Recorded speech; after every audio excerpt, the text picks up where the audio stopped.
on the topic preparation of the novel multifunctional cityronic polymeric membrane, specialty AD 053101, chemistry. Scientific supervisors, Munzia Butali, PhD, associated professor, leading researcher, National Laboratory Astana, Nurhat Nuraji, PhD, professor, School of Engineering and Digital Sciences, Nazarbayev University, and Ramazan Asmatulu, PhD, professor, College of Engineering, Wichita State University from the USA. The dissertation was performed at the Department of Chemistry and Technology of Organic Substances, Natural Compounds and Polymers of the Al-Farabi Kazakh National University. Official reviewers, Kabdrahmanova Sana, candidate of Technical Science, associated professor, lead researcher of the Engineering Profile Laboratory and professor of the Department of Chemical Processes and Industrial Ecology at Satpayev University. Sityofiros Moht Yusuf, PhD, associated professor, Faculty of Science and Technology, University, Kebangsaan, Malaysia. And temporary members of the dissertation council, Moht Hafiz Moht Zaid, professor, Faculty of Science, University, Putra, Malaysia, and Jiangsu Liu, professor, School of Materials Science and Engineering, NAS Western Polytechnical University from China, and Baymenov Aljan Juldasovich, PhD, associated professor, senior researcher of Institute of Physics and Technology at Satpayev University.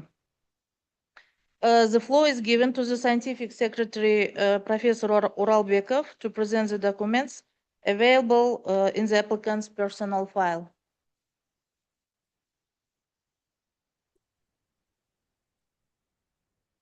So, hello, dear colleagues, dear dissertation council members, reviewers.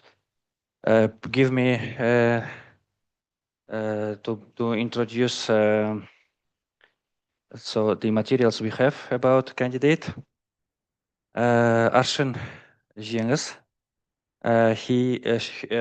She studied at our university at Al-Farabi Kazakh National University from 2014 to 2018. At the Faculty of Chemistry and Chemical Technology, majoring chemistry. In 2018, she enrolled to master degree program at the same university and the same specialty, chemistry, and successfully completed her degree in 2020.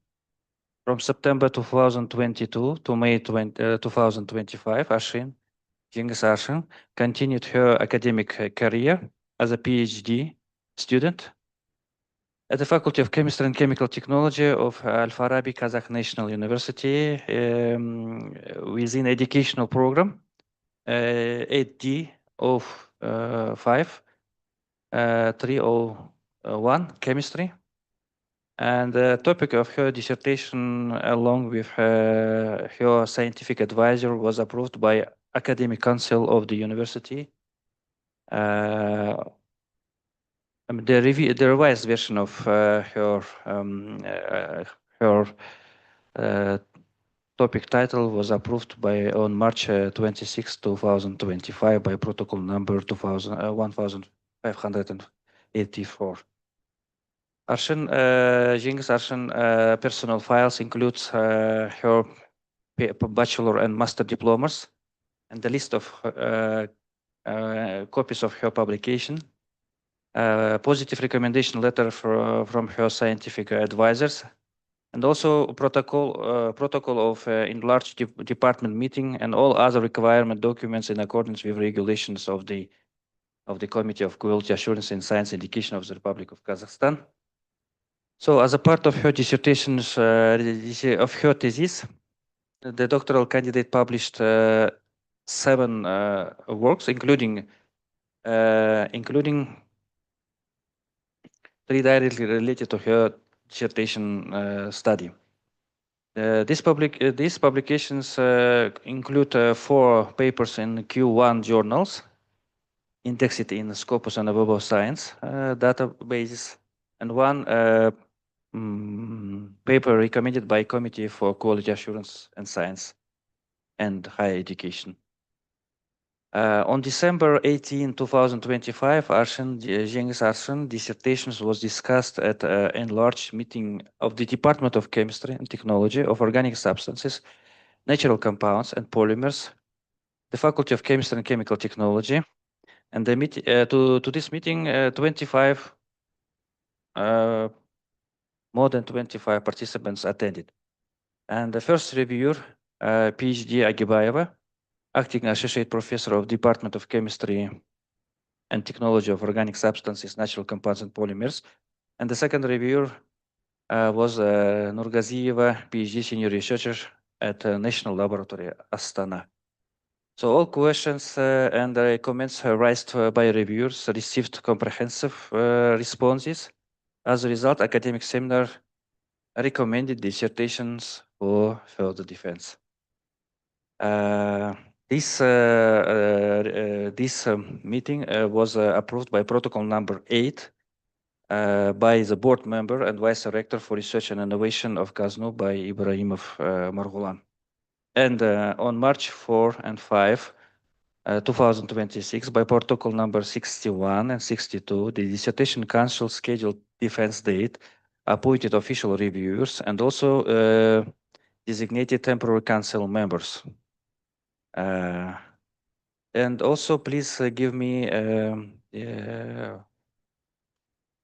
opportunity to describe our procedure.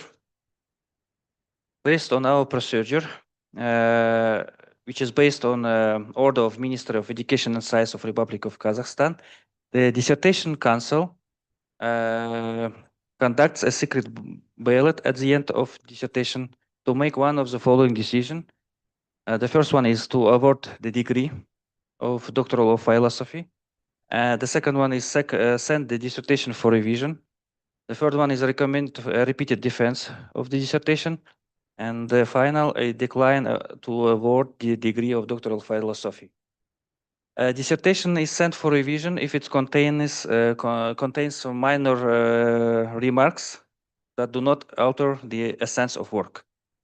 If the dissertation do not fully comply with clause 4 or clause 6 of the degree awarding rules, and partially adheres the principle, except academic integrity principle, outlined in clause 5, it's recommended for a repeated defense. And if there is some violation of academic integrity or non-compliance with principle of scientific novelty, internal consistency or reliability, a decision to the refuse of degrees should be made.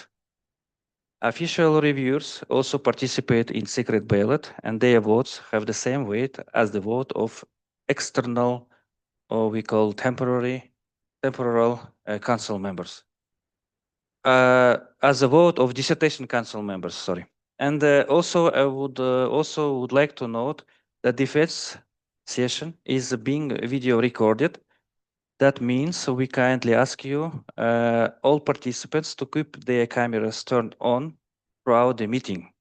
So this is important. Please, the dissertation council members and the reviewers, please turn on your camera because it's monitored by our committee as well. So I finished. Thank you. Dear dissertation council members, if you have any questions, you can ask from our scientific secretary or candidate, PhD candidate.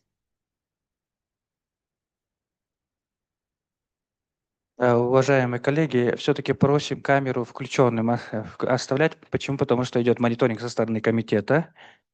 И это очень важный момент. Здесь у нас, получается, как бы члены совета, все члены совета и рецензенты. Пожалуйста. Спасибо.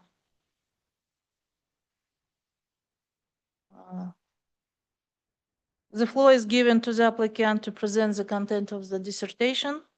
Zhenys Arshyn, you have 20 minutes to present the main results of your dissertation.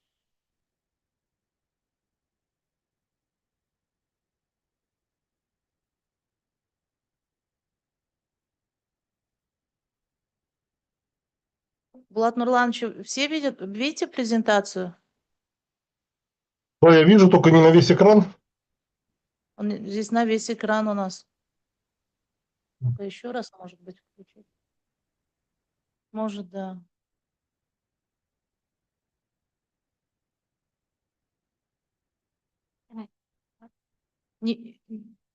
Булат Нурланович не появился на весь экран? Ждем. А. Да, теперь видим на весь экран. Все, спасибо, хорошо.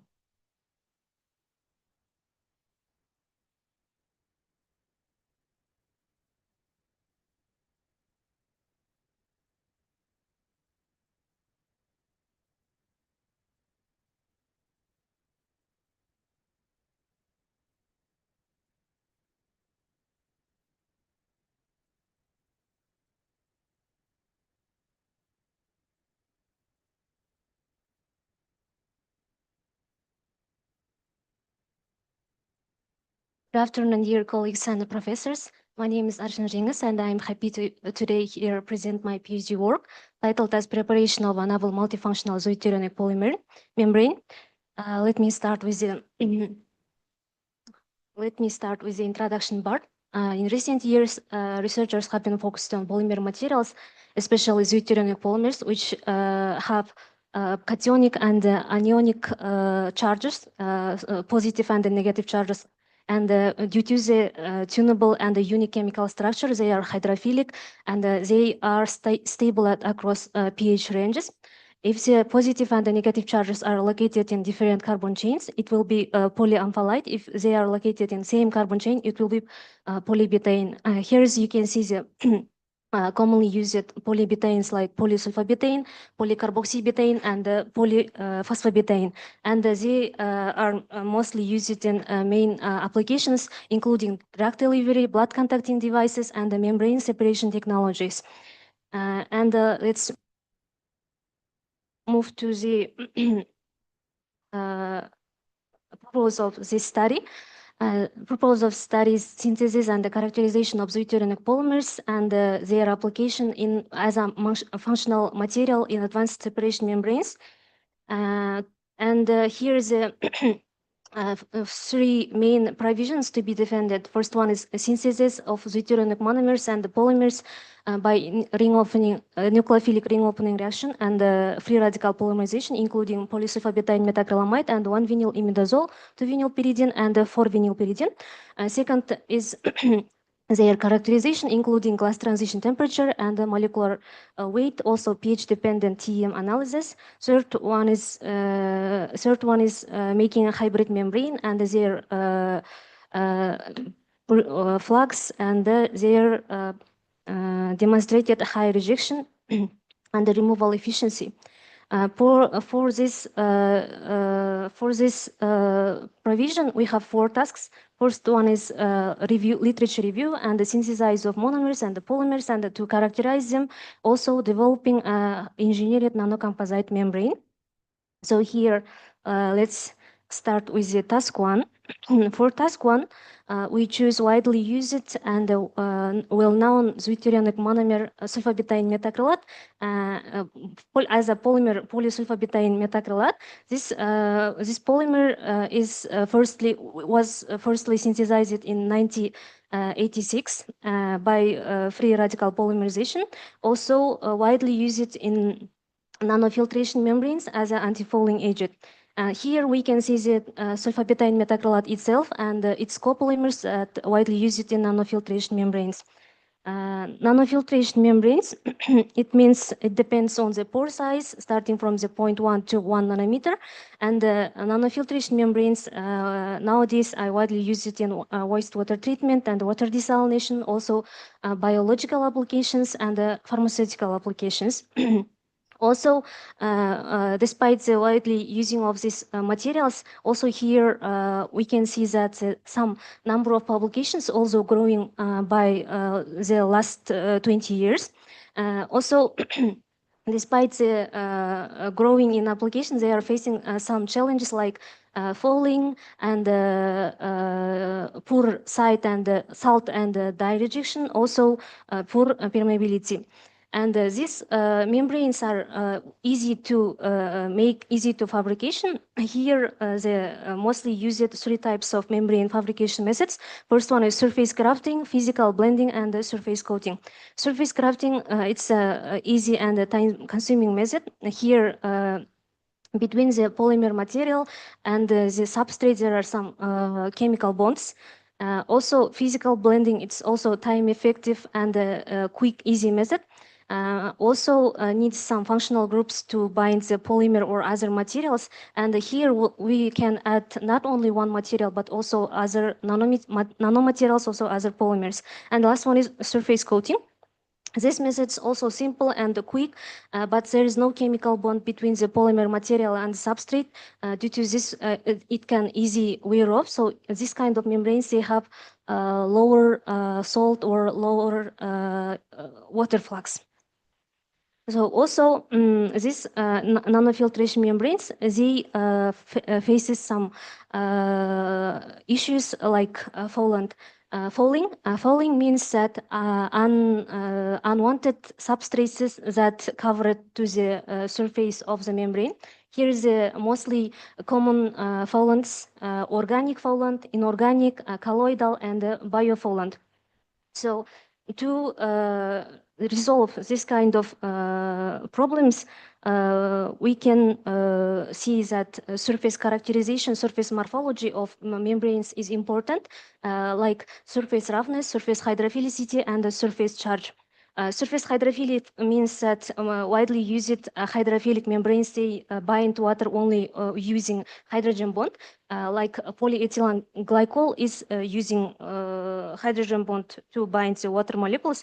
But we know that hydrogen bond is weak and unstable, so it requires much more stronger and more stable bond, like electrostatic interactions, also hydrogen bond and the hydrogen layer on the surface on top of the membrane. So we think that zwitterionic membranes, zwitterionic polymers, including sulfobutyl methacrylate, will be the great candidate for solving this kind of problems. Because from the literature, we found that 1 molecule of sulfobutyl methacrylate can bind 8 and 7 water off molecules. So this can solve the unwanted covering of the fouling materials. So this is the results from the task 1. We reviewed, examined SBMA-based nanofiltration membranes and their water flux, salt rejection, and the types of foulants. This is the results on task 1. We published one article in Polymer Journal. This is a mini review article. So let's move to the task 2 and the task 3. As I mentioned before, zwitterionic polymers, they have unique chemical structure due to the positive and negative charges, but their chemical thermal stability or other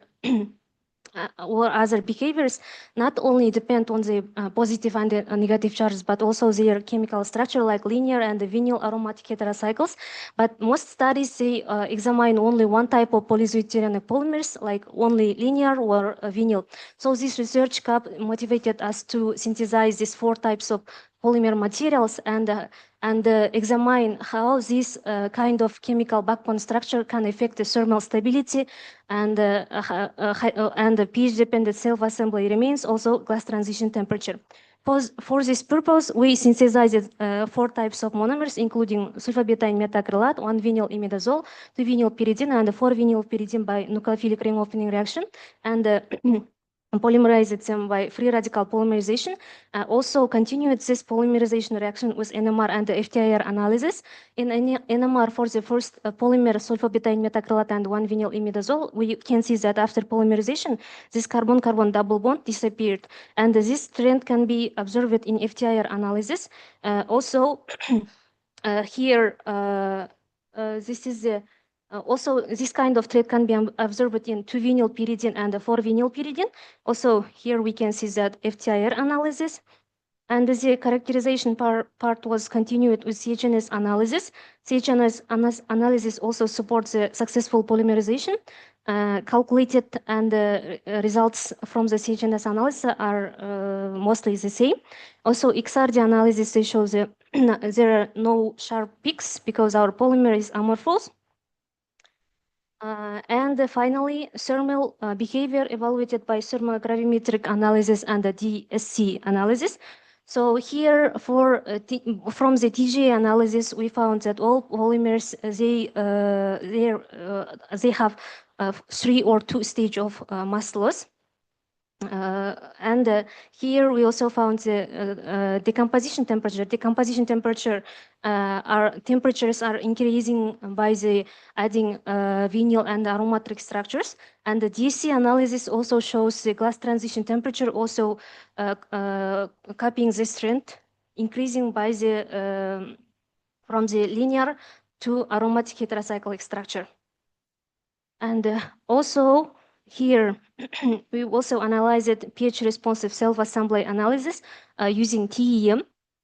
For the first 2 polymers, polysulfobutane methacrylamide and 2-vinylpyridine, at lower pH, we can see that their structure is stable and small spherical micelles. At higher pH, they become more swollen and they become fractal dendritic structures. And this pH responsive self-assembly analysis also continued by zeta potential. First 2 polymers, they have isoelectric point and 2 and 5. Others fully charged and also negatively charged at pH 2 to 12. Also, here we can see that weight average and the number average molecular weights from GPC analysis, and we found that polydispersity index is larger than 1.5. It means that our polymers are have broad distribution. So from the results on task 2 and the task 3, we published 1 article in Nanomaterials. So let's move to the task 4. Task 4, nowadays non-biodegradable organic solvents and heavy metals in wastewater is a big problem. And traditional separation membranes, separation technologies, they face some limitations like poor selectivity, fouling issues, or incomplete removal, and the other. So due to the limitations, to solve this kind of limitations, we hypothesize that using charge-dependent selective membranes like zwitterionic polymer with other nanocomposites can solve this kind of problems by using zwitterionic-driven antifouling and the synergetic rejection. So for this purpose, we synthesized designed membrane using polyacrylonitrile and PPP as a substrate. And the first step is hydrolysis. We hydrolyzed this membrane using sodium hydroxide. And the second step is in situ growth of metal organic frameworks. And the third step is SBMA grafting by redox polymerization. And this membranes was characterized by FTIR, XRD, and XPS analysis. In FTIR, we can find the peaks, for example, OH groups for the hydrolyzed membrane. In the first image, we can see that this proves successfully hydrolysis of the first step. And in XRD analysis, we can see that MOF particles, ZIF8 particles are successfully included to the membrane. And the XPS analysis also support these results by survey spectra and the high resolution spectra. And the characterization part also continued by SEM and the EDX analysis for surface and cross-sectional analysis for the 2 types of membrane with MOF only and MOF and sulfobutane methacrylate. Here we can see that sulfur signals and zinc metal signals for the cross-section and the surface. Also, characterization part also continued by contact angle, zeta potential, and the CHNS-based analysis. First, contact angle is very important for membrane for our membrane because it can at the contact angle depends our water flux and fouling issues. So our pristine pan PVP membrane itself, it's a hydrophilic membrane, but after adding the sulfobetaine methacrylate, the contact angle sharply decreased. So our membrane become super hydrophilic, and Zeta potential analysis also show that how stable our membrane at pH 4 to 10. This is a typical wastewater condition. So our membranes shows fully negatively charged at the pH 4 to 10. Also, we examined the hydrolysis degree by Zhenys analysis by the simple equation. Used this equation and for used first membrane's nitrogen and second membrane's nitrogen content, calculated the hydrolysis degree. Our hydrolysis degree about 20%. It's a good results, and it examined from the other literature. Also, we started our membrane performance with heavy metal removal. For this purpose, we used cadmium, copper sulfate, and lead nitrate, and prepared 400 ppm of their solution. Also, examined the flux per liter per meter and hour. So we can see that flux of the salts and the pure water are increasing by the how increases water hydrophilicity of this membrane. So the highest flux goes to the membrane with the highest hydrophilicity. Also, rejection rate for the membranes with MOF only and the sulfobetaine methacrylate, they are showing very good results. But for the first membrane, we can see that highest rejection goes to the cadmium metal, and the lowest this goes to the lead. And we found that it's because of the hydrated ionic radius, because cadmium has the largest ionic radius. It calls steric hindrance effect, can be shown here. And for the last membrane, the highest rejection goes to the lead. But the first trend can be observed in this membrane because we found that SO3 minus sulfonic group from the sulfobetaine methacrylate, it has strong binding affinity to lead than the other two metals. So here can be observed this separation method like metal chelation or adsorption effect. And also this was continued by the separation or rejection of cationic and anionic dyes. As a cationic dye, we choose methylene blue, and as anionic, methyl orange. So we also changed the pH ranges of these materials, and also our membrane shows best results for both of them. But for methyl orange, we can see that the highest rejection goes to pH 4 for the membrane with sulfobetaine methacrylate and metal organic frameworks. It's because of that our methyl orange can swell and have poor solution at solubility at pH 4, so it become larger for swelling. So there is can observe the highest rejection for this two cationic and anionic dyes. And the last performance was evaluated for fouling. Fouling issue is important for membranes. As a fouling agent, we choose BSA protein solution, and this has evaluated by the flux of both pure water and BSA solutions flux. After that, we calculated flux recovery ratio. So the highest flux recovery ratio goes to the membrane with MOF and SBMA, because as I mentioned before, zwitterionic polymers not only have very high hydrophilicity, but they are also, because of the hydrophilicity, they can strongly enhancing the recovery and fouling. So our membrane shows good results. This is the last of our performance, and our results also supported by DFT and MD calculations. In DFT calculations, we found that non-covalent interactions in this membrane system is important because for removing methyl orange and the methylene blue, we find that not MOF plays crucial role. Our sulfabutane metacrylates, SBMAs,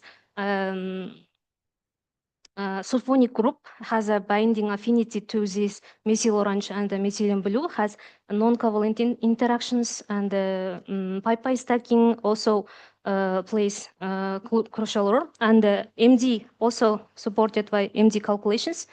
Here in MD calculations, we found that all MD calculation was calculated to the heavy metals, but also for the methyl orange and the methylene blue. And here we found that our first complex with MOF nanocomposites, they have affinity and some interactions between them to the heavy metals. So in this case, our MOF complex plays a big role to removing in this kind of salts. But all the MD and the DFT calculations, they agree with our experimental results. So as a result of this task 4, we published one article in ACS Applied Materials and Interfaces. As a conclusion, we have 4 tasks, and for these 4 tasks, we have 4 conclusions. First is literature review, shows SBMA-based deuterionic materials can enhance the membrane-based water treatment by strong performance. Also, we synthesized deuterionic monomers and polymers, 4 types of them, and glass transition temperatures, also molecular weights. And our membrane shows excellent results for heavy metals and flux, also for organic solvents. And this is the list of published articles during my PhD journey, 6 of them in Scopes and the Web of Science indexed journals, and 1 of them in our local publisher. And this is the connections of they work with state scientific programs. I was included in 2 scientific programs, and I would like to express my serious gratitude to my supervisors, Professor Munzi Abutalif and Professor Nushat Nuraje. Also deeply thankful to my external supervisors, Ramazan Asmatullah and Eliam Asmatullah, for giving me such wonderful opportunity to visit Wichita State University as well as United States. And I'm grateful to Department of Chemistry and Technology of Organic Substance at Kazno Al Farabi, also Faculty of Chemistry and Chemical Technology, and for Dr. Mirat Kaibar for supporting my research with DFT and MD calculations. Also, I'm grateful to all members of Renewable Energy Laboratory at National Laboratory Astana. Thank you for your attention. Thank you. The presentation is complete. Dear Dissertation Council members, please, are there any questions to our PhD candidate?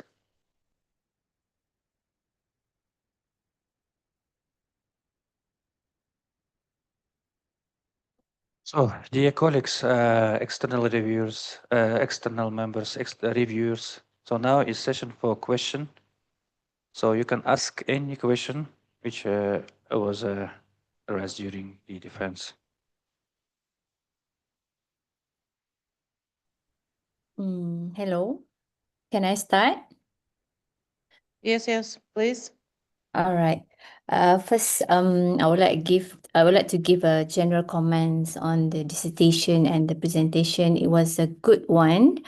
The dissertation demonstrates achievement in the field of functional polymeric materials and membrane technology, and you show that you successfully synthesize and characterize the properties of zwitterionic polymers and show their potential for the membrane-based water purification application, which is good. So overall, the work shows good scientific progress, clear research outcomes, and the practical wise is relevant for the future development of advanced water treatment materials. So I would like to congratulate you to be at this stage now, which is a very, very good achievement. And next, I have a few questions that I want to ask. The first one that's related to the membrane itself. Okay, so from your review, what would you identify as the biggest unresolved challenge in the work of zwitterionic membrane research today?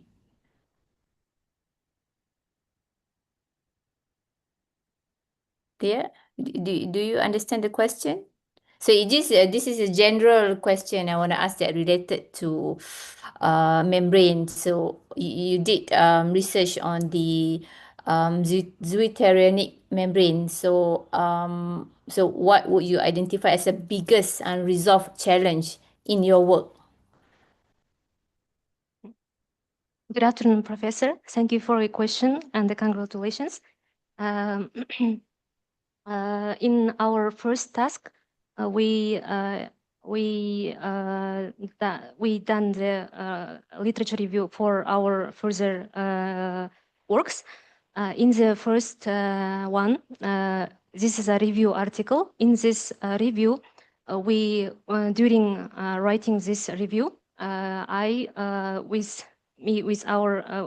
my colleagues, we found that at this time, nanofiltration membranes they face the biggest challenge is not only fouling issues but also reusability of these membranes, because after using in real wastewater treatment, after using several times, they become less selective, and after using several times, they will not selective for heavy metals or other organic solvents. So in this review article, we're focused only one type of issue like fouling, but I think the other problems, the poor selectivity, flux issue, and others is also important. And I think this we will focus and other type of problems in our future works. What about in terms of stability? The long-term stability would be important too, right? Yes, it's also a big problem, long-term stability for selectivity also. Okay, right. Okay, I would like to focus a bit on the role of ZIF. You use ZIF as a MOF, metal organic Yes, from yes. framework Task in your force. system. So I would like to ask a bit on particularly how it's contribute to the overall functionality of your material. So could you explain, first of all, why do you choose ZIF compared to the other MOF that available right now? Okay, thank you for your question.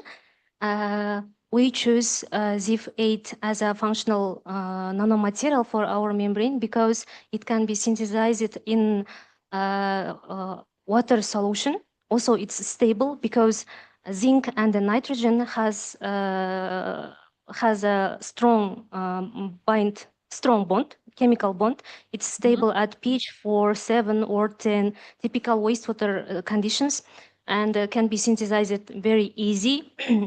And I think, in my opinion, this is the best metal organic framework for for water treatment or membrane-based technology, not also this kind of applications, but also other applications. So we choose this ZIF-8 because it's stable and easy to synthesize. Okay. Do you think in terms of long term, if you have ZIP inside your system, would we step for a long term over the time? And if you vary the pH and so on, do you think it's still this ZIF-8 perform well? Okay. And what about in terms of leaching of the metal ion? Do you think it's possible to happen? Okay. In the long-term stability of this material, I have read some literature for this question because if we use this metal organic material itself, it's not such stable at some conditions. But if we cover this material with some polymers like sulfobutane metacrylate, it become more stable because it is we can say that it's neutral material, and also it's not a kind of pH responsive. It has anti-fouling properties. So also for the second question, I think that the leaching of other materials, I think it could happen because we also have observed some scientific papers about this, because some researchers are using only one type of material like metal organic frameworks, not for membrane, but also for adsorption mechanism, like for carbon capture or other other metal ions in wastewater conditions. So I think it's important, but in our case, we didn't studied this type. Yeah. Yeah, but it is something that you can have a look in the future, right? Yeah. Yes. Thank you. Okay. Yes. Can I ask a few more questions? Yes. Yes. Okay. This is I noticed you've done GPC and you obtain your PDI value is, I think, something around 1.4 to 1.7, right? So how Yes. do you interpret this value in terms of polymer uniformity, and how this would you consider this distribution as narrow or broad for your system? Oh, okay. This value, because of course we want to have like closer to 1.0 value for PDI, so it tells us that your polymer is very uniform, but yours you have around 1.4 1.5 to 1.7, something like that. So it is quite broad distribution, I think personally. But in your system, this broad is I mean, important or less critical for your system? Um, yeah, thank you for your question. We found that overall PDI polydispersity index, it shows our polymer perfectly uniform or has some other distributions like broad distribution. So the polydispersity index is larger than 1.5. So we found that our polymer it has broad distribution, but in task 2 and task 3, we focused only on characterization of our polymers, and also how this linear or other structure can affect the thermal behavior or molecular weights.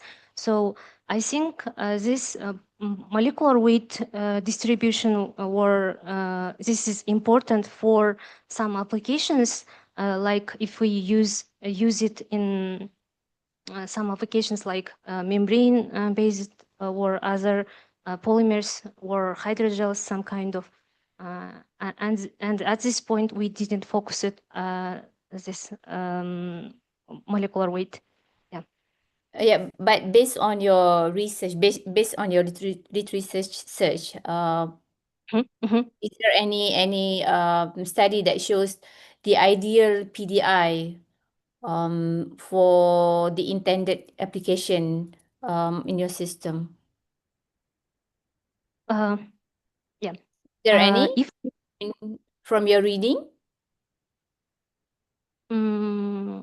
can I compare it with membrane-based technologies, or if I use this kind of polymer for membrane? Yeah, you can. Yeah.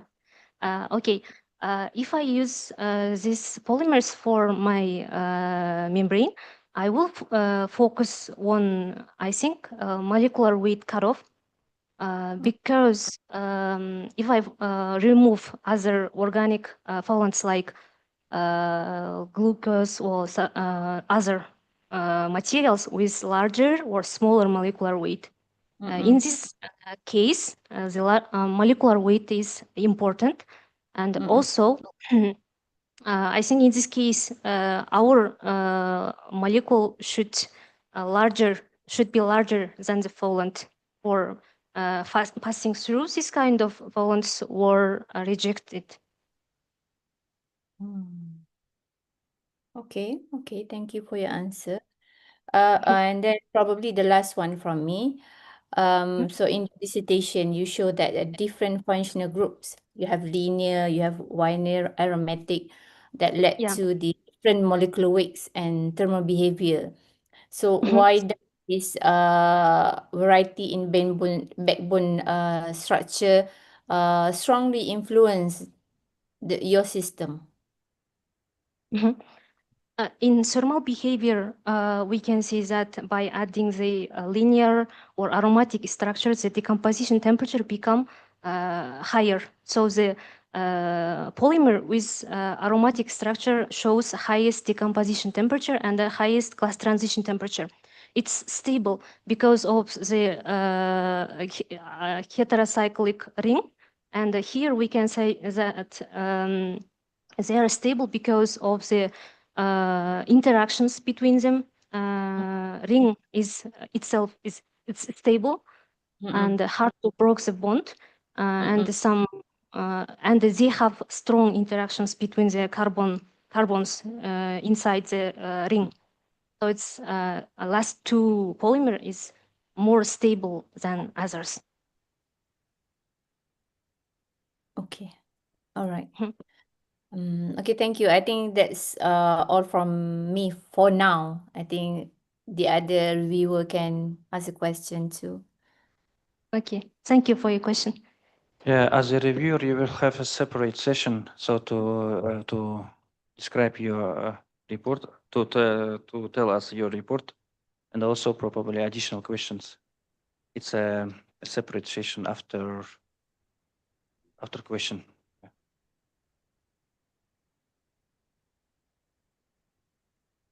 This is Zhenys Liu from Northwestern Polytechnic University.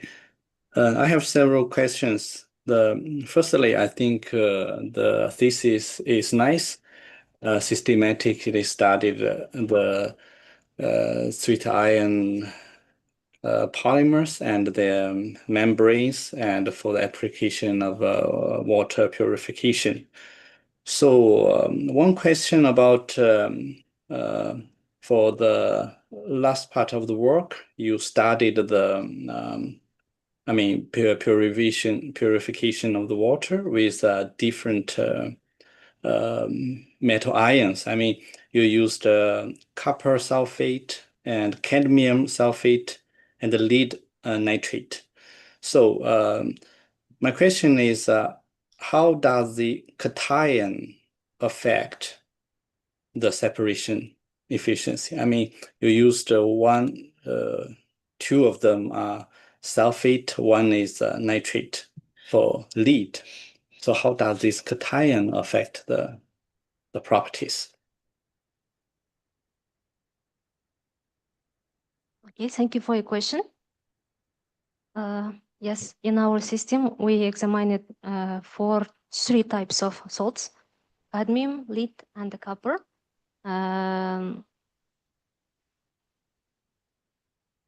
We examined this concentration of salts by ICP OES. and it shows concentration of the metals itself and the sulfate and the nitrates, some compounds like sulfur and nitrogen. Also, before the test and after testing, and in this case, I think the other anions like sulfate and nitrate plays a big role because they surface charge because of the surface charge, like Donan effect. If we explain the rejection rate by Donan effect, so like co-ion or counter-ion. So our membrane surface is charged, negatively charged. So the co-ion is for our membrane system is sulfate and nitrate. Counter-ion is cadmium, copper, and Pb. So here co-ions can reject each other, and the counter-ions has some interaction between them. So in our case, our membrane with these metals like cadmium, copper, and Pp, they have some interactions in this case. So here, not only hydrated ionic radius, but also the binding energy with some additives with our membranes plays a bigger role, but also the charge effect, Donan effect also important. But in our cases, we didn't examine this co-ion or counter-ion effect because in membrane technology, the co-ion and the counter-ion is very important for if we examine the performance of desalination, not the heavy metal removal. Because other ions like sodium, magnesium, or other salts are not affected by the hydrated ionic radius or strong affinity to some other additives. So in our case, this two kind of interaction is important. Okay, thanks for the answer. So my Thank second question is about you already answered why you use ZIF to combine with the polymer system. So so have you studied the stability of ZIF at different pH values? So most of MOFs actually is not very stable in either in base or in acid. So especially for continuously use for low service, do you think the stability of the ZIF is important? Yes, stability of ZIF and other polymers, our substrate is very important because for long-term using, it should be stable at different pH at real wastewater conditions like a lower or higher pH ranges.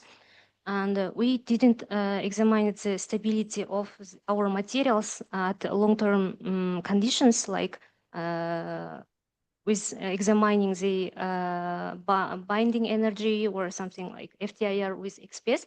But we provided only one characterization after using. This is SEM analysis. Let me find the page number. You mean still after the experiment, you still see the particle size of the MOF doesn't change of the morphology? Yeah, could you please open the page number 37?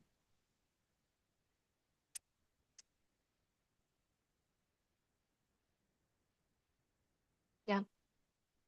Here in ICM images, this is after using.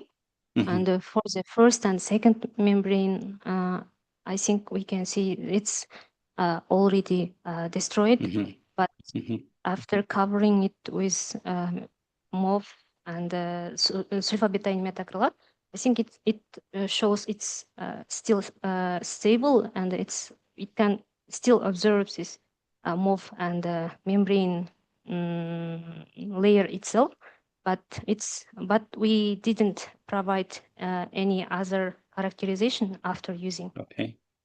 Okay, thank you then. I mean, this may be maybe you think about this question for future studies, like the long-term stability of the ZIF at different pH values. I think it's maybe it's matter because it's also have zinc ions. If it's decomposed, maybe also affect the purification of the water. Yeah. The third Thank you for- question is also about the ZIF. Actually, the ZIF8 is one of the MOF, a little bit like not hydrophilic, I would say. And also the pore size of the ZIF is less than 1 nanometers. So how does this the porosity of the ZIF to affect specifically different size of the metal ions and also you use the methylene, right? Organic Okay. Contaminations. Okay. Thank you for your question. I think the IF8 metal organic Fromux itself has a small, it's a small nano-sized nanocomposite.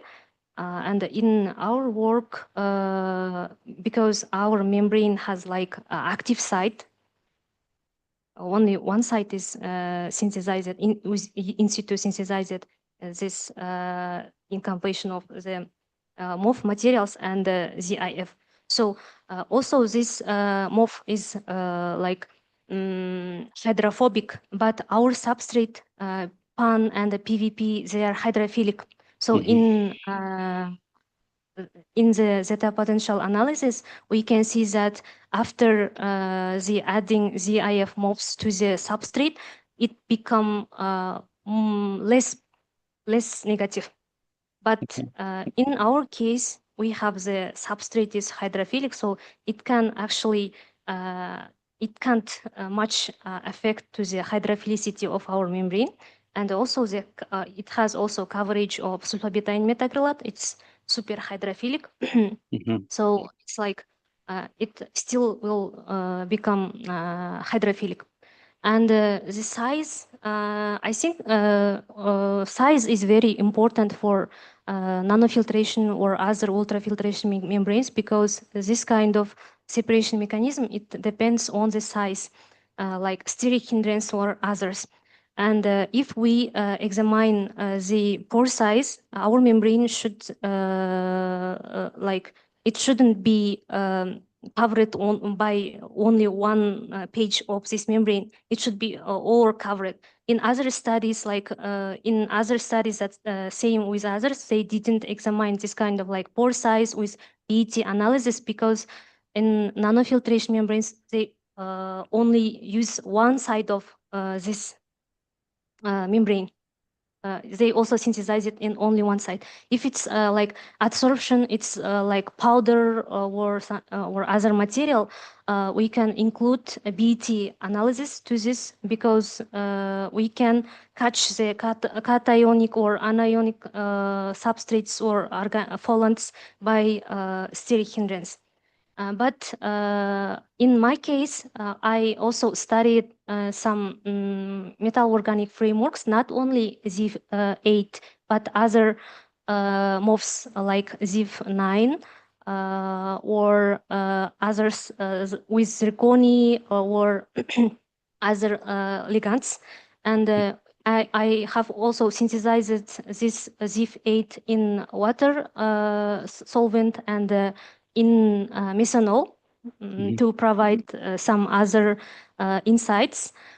So I find that in this case, solvent effect is important, because in my case, when I synthesized this MOF material in water solution, it became more larger than the other solvents like methanol. Yeah. So I think in our future work with my professors, we will focus on not only membrane-based technologies, but also in CDI and other applications can use our material, like MOF materials. Okay. Okay. Last question from my side. You mentioned about the reusability of the membrane, and so the reversibility, the use of like so the mechanism of water purification. I mean, does the ions absorbed from the membrane by the membrane, either from the polymers or it's a rejection? So what is the what do you think is the mechanism for the separation of this the wastewater or contaminated water? Okay, thank you for your question. In this case, filtration, separation membranes, separation mechanism include, I think, 3 or 4 types of separation mechanism, like steric hindrance, Donan effect, and also this metal chelation or adsorption effect. So in our case, we think that our membrane. In our case, 2 kind of separation mechanism can be observed. First one is steric hindrance. We examined the increasing or decreasing of the rejection rates by steric hindrance because our third membrane follows this rule by showing highest rejection to the salt with larger ionic size. It also confirmed by other researchers, other publications.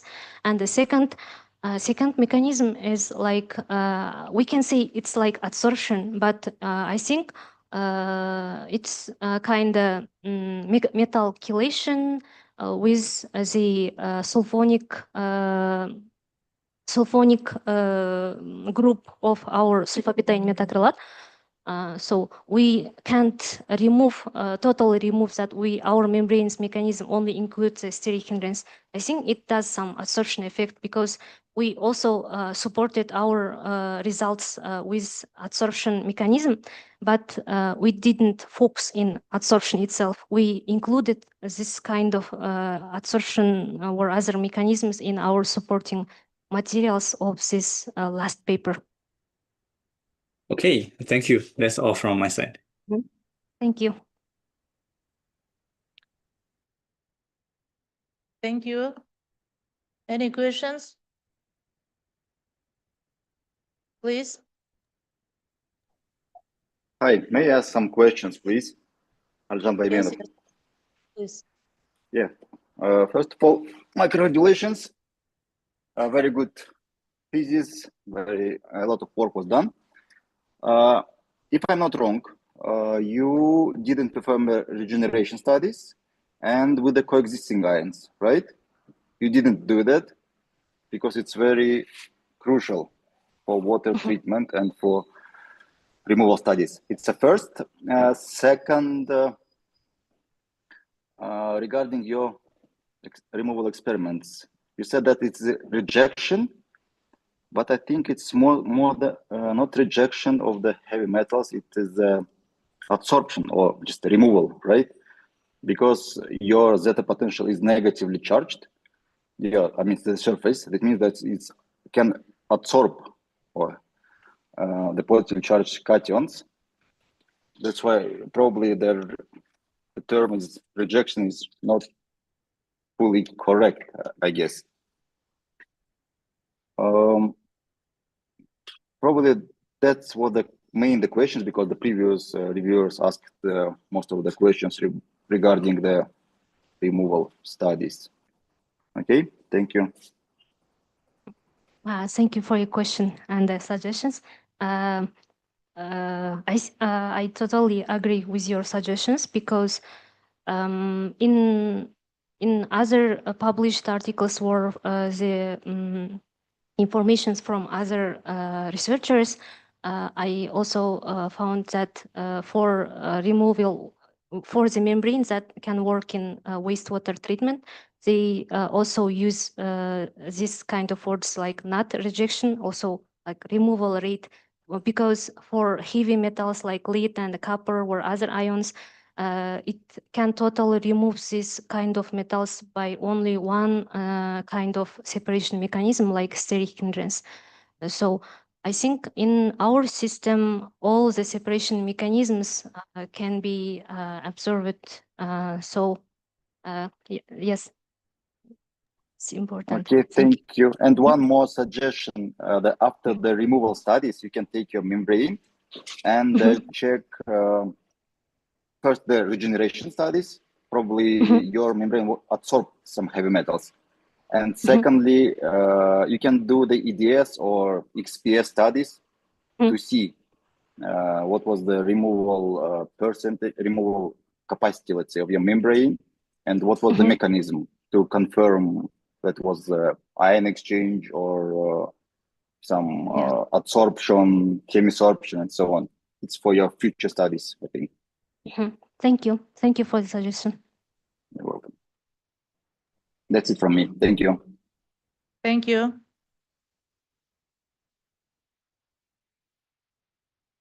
Dear colleagues, please, questions? Please, Vlad Nurlanovich. Спасибо, thank you. So thank you for very nice presentation, and I have questions, especially to this slide 24.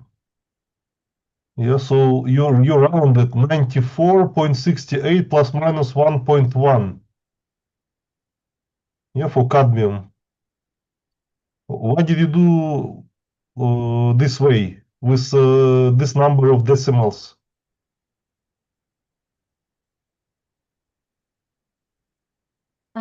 Thank you for your question. In this case, this is standard deviation was calculated by first.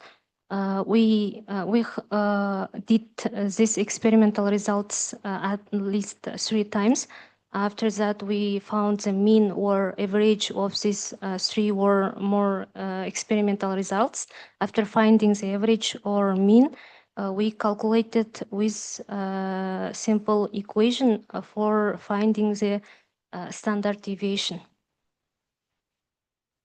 Yeah, but I'm asking about whether you are familiar with the rules of rounding. So there are specific rules for rounding of such numbers. For example, in this number, you have 2 decimals in the mean value and 1 decimal at the standard deviation. But according to the rules, there should be similar number. So it should be 94.7, for example, plus minus 1.1. Then it will be correct, but now it's 68. So why did you choose 2 decimal numbers? Thank you for your question. In this case, our rejection rate shows approximately the same rejection rate for 2 kind of metals. But in membrane-based technologies, only 1% of rejection or removal rate is important because our membrane is targeted to removing not for only one type of metal like cadmium, copper, or lead, but it's also prepared for reject or remove other pollens like methylene blue or methyl orange. Yeah, but that was not my question. So my question is about the number of decimals. So probably you're not familiar with the rules of rounding. Yeah. Yeah, so. Okay, my second question is about your provisions, or you call them main rules of the dissertation submitted for defense. Yeah, so this and the hypothesis. Yeah, so you have 3 hypotheses and 3 main rules. Yeah, and my question about hypothesis. First hypothesis, whether it was proven during your defense or not. during your dissertation study? The first hypothesis. Hypothesis for our task 2, 3, and 4. First, I will. We No, focused I'm on. sorry. I'm asking about hypothesis in your abstract, in the abstract of your dissertation. So there are 3 hypotheses. First is the successful synthesis of 4 zwitterionic polymers is achievable using appropriate polymerization strategies. Was this hypothesis proven during your study? I think we have proved this hypothesis because we successfully synthesized these 4 types of polymers via ring opening reaction and free radical polymerization. Also, the hypothesis that this linear vinyl and aromatic heterocycles structure can affect this glass transition temperatures or other thermal stabilities and other self-assembly pH-dependent behaviors, we can see that from the results that this kind of chemical structures can affect the other properties of our polymers. And other hypotheses, like for membrane study, membrane-based separation technologies, here adding these nano composites like MOFs or others also can affect the rejection or others. Yeah. So did you understand my question? So I'm asking about this first hypothesis. So whether it was proven or not during your study, can you just answer yes or no? Положениеңізге бойынша гипотеза жаздыңыз. Research hypothesis number 1. It's seen. Do you see it on the screen? Yes. This is the number 1 hypothesis from your abstract. Was it proven during your research? Yes. Okay, what about the second?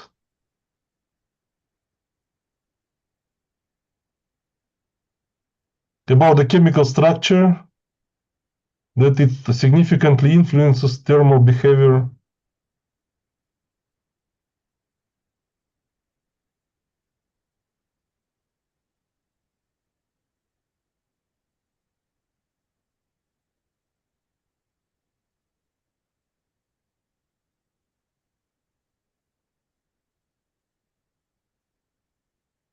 Thank you for your question.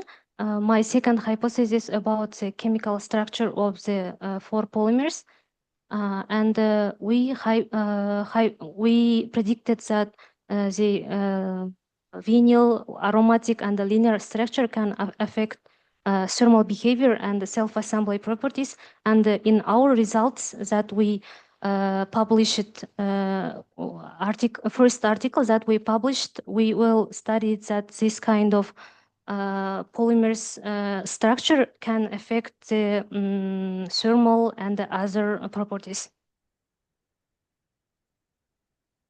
So I had the same question. So yes or no? Did you prove this hypothesis during your study, or was it rejected? Yes, yes. So it was proven.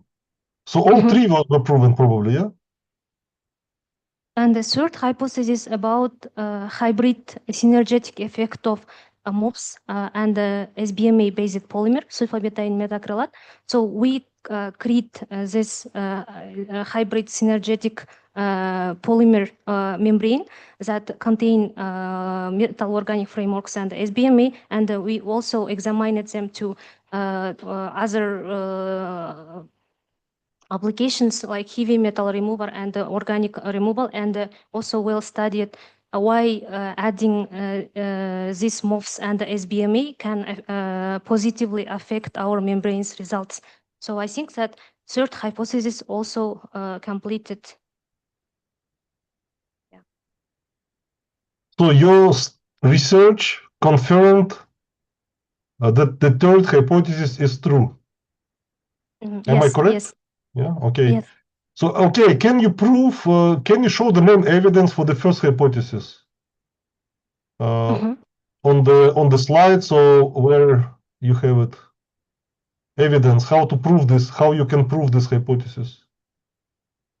First hypothesis about that we are using ring opening reaction and free radical polymerization. We can synthesize 4 types of polymers that contain linear, vinyl, and aromatic heterocyclic chemical structure. And after synthesize it, we proved that the successful synthesis of polymers by NMR and the FTIR analysis.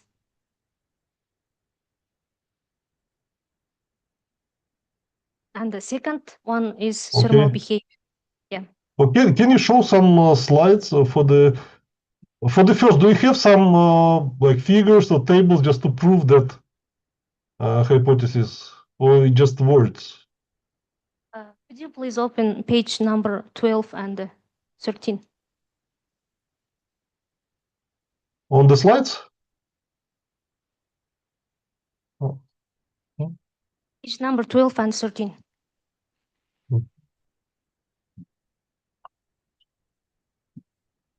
Yes, here. NMR and Fourier infrared FTIR analysis.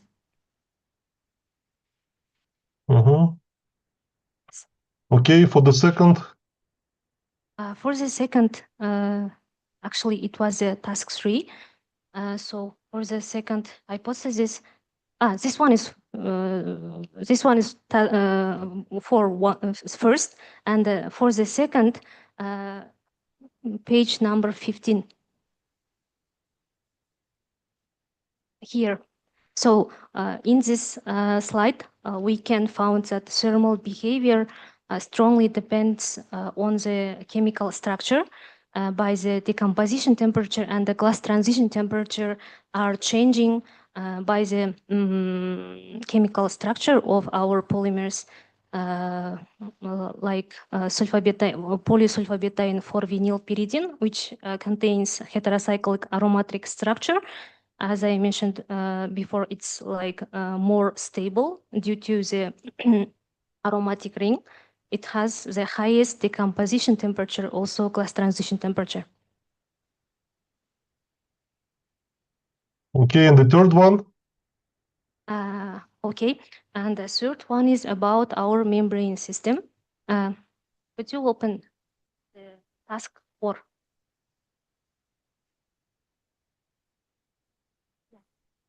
For this hypothesis, we integrated 2 systems like MOFs, metal organic frameworks, MOF nanocomposites to the pan-PVP membrane by in situ growth.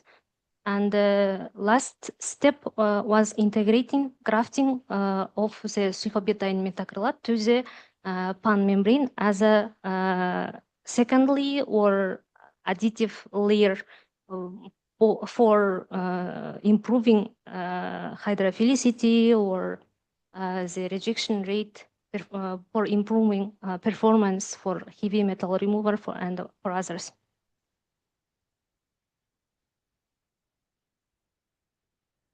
This is a Okay, that's all? Yeah. Okay, so my next question is about hypothesis 1. Let's return to it. So a hypothesis is considered scientific when it can be rejected based on the results of experiment. So how would you see, if you, in your experiments, how would you see that this hypothesis is not correct? So is there any chance of this hypothesis being rejected?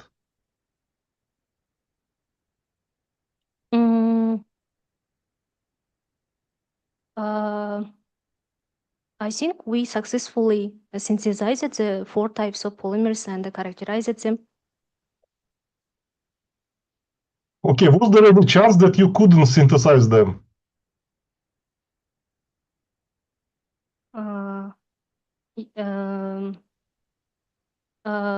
I think in some cases we couldn't synthesize some polymers. It can affect temperature or other some conditions, and it can be proved by the characterization analysis or NMR or FTIR analysis. So I think there could be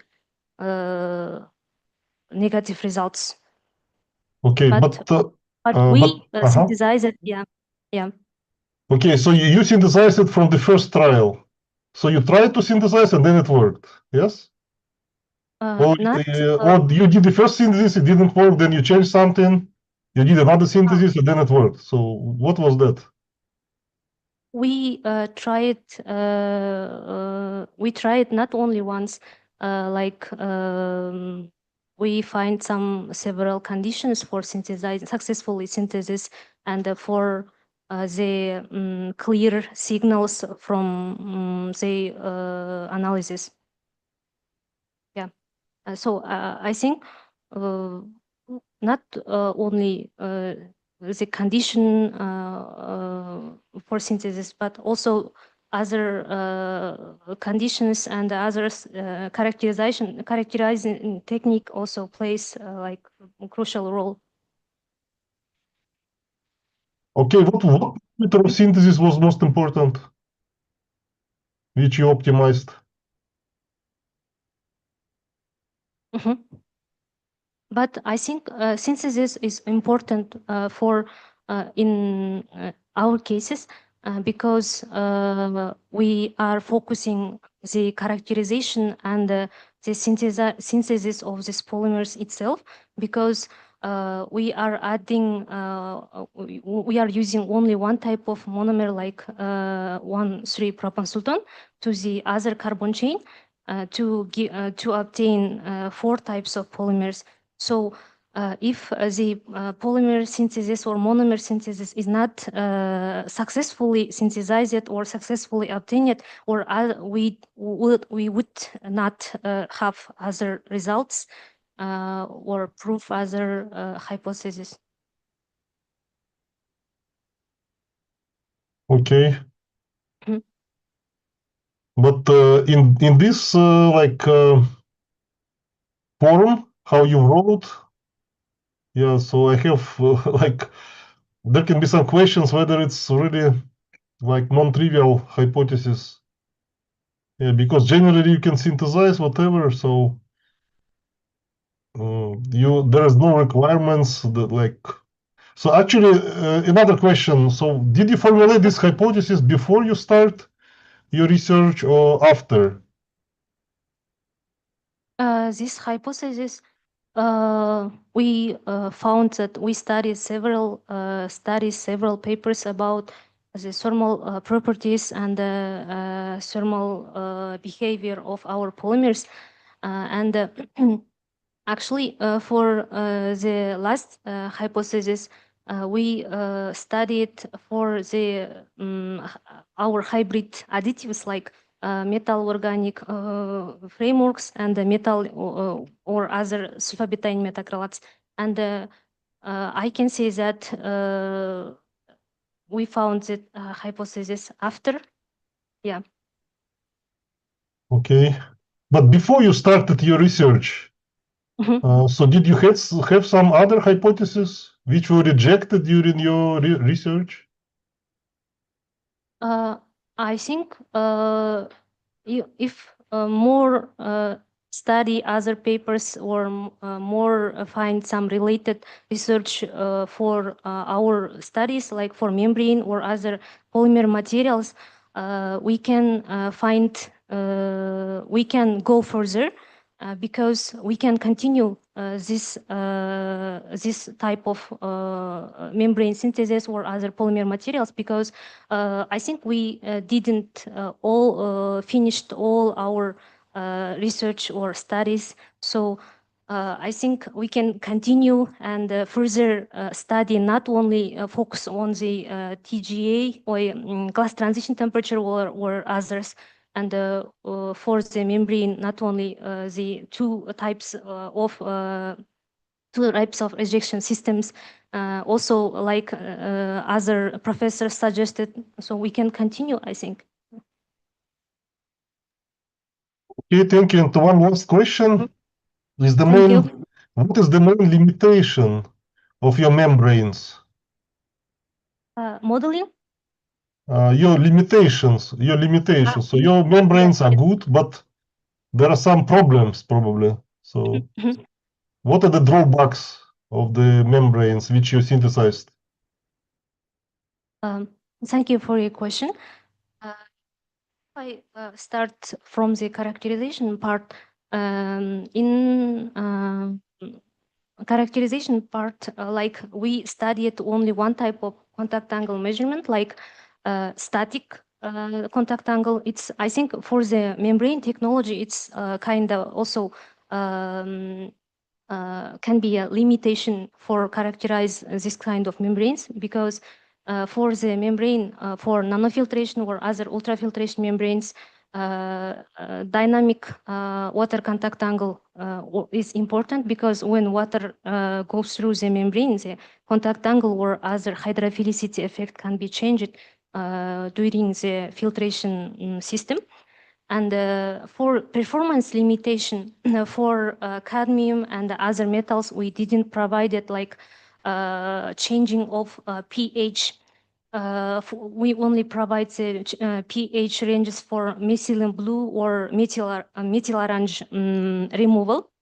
So in further studies, in future works, I think we can examine how the pH effect on cadmium or other heavy metals can affect the performance of our membrane.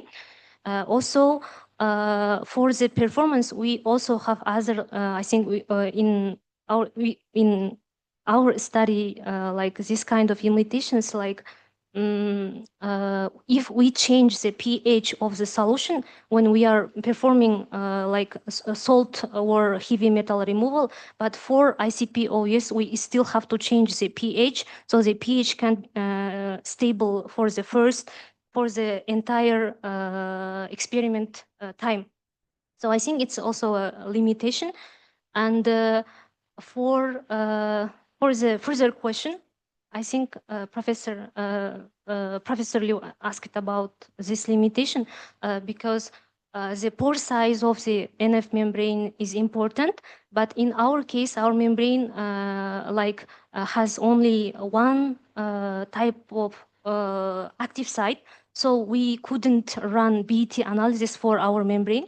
So in our case, in further studies, I think we could synthesize these additive materials like MOFs or other additives before growing on the top or other side of the membrane. So we could study the BET analysis and examine how the BET analysis pore size or other pore size of membrane or the additive materials can affect the rejection or removal rate.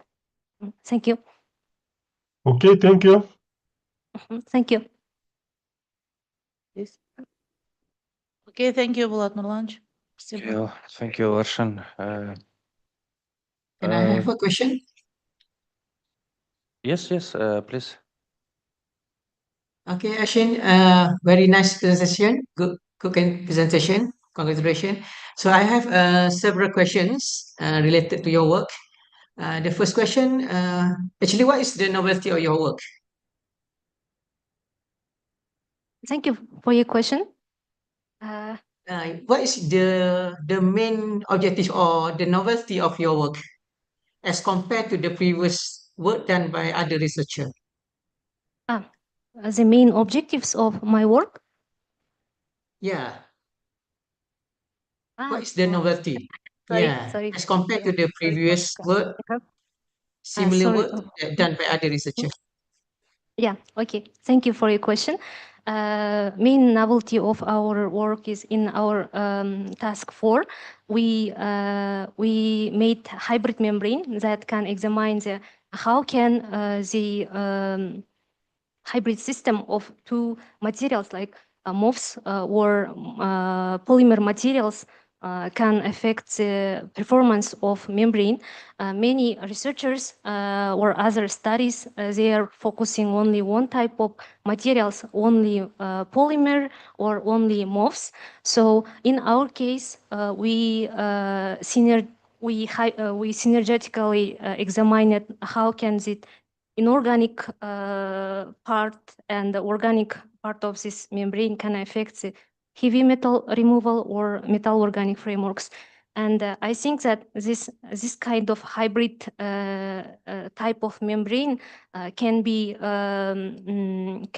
some advantages in membrane type of separation technologies, because if I use only one type of polymer or MOFs, it can separate the solution, separate the organic solvents or heavy metals by only one type of separation mechanism, like steric hindrance or Donan effect or others. But if we integrate two kind of materials, it can work not only one type of separation, like in our cases, our membrane works of several types of mechanism.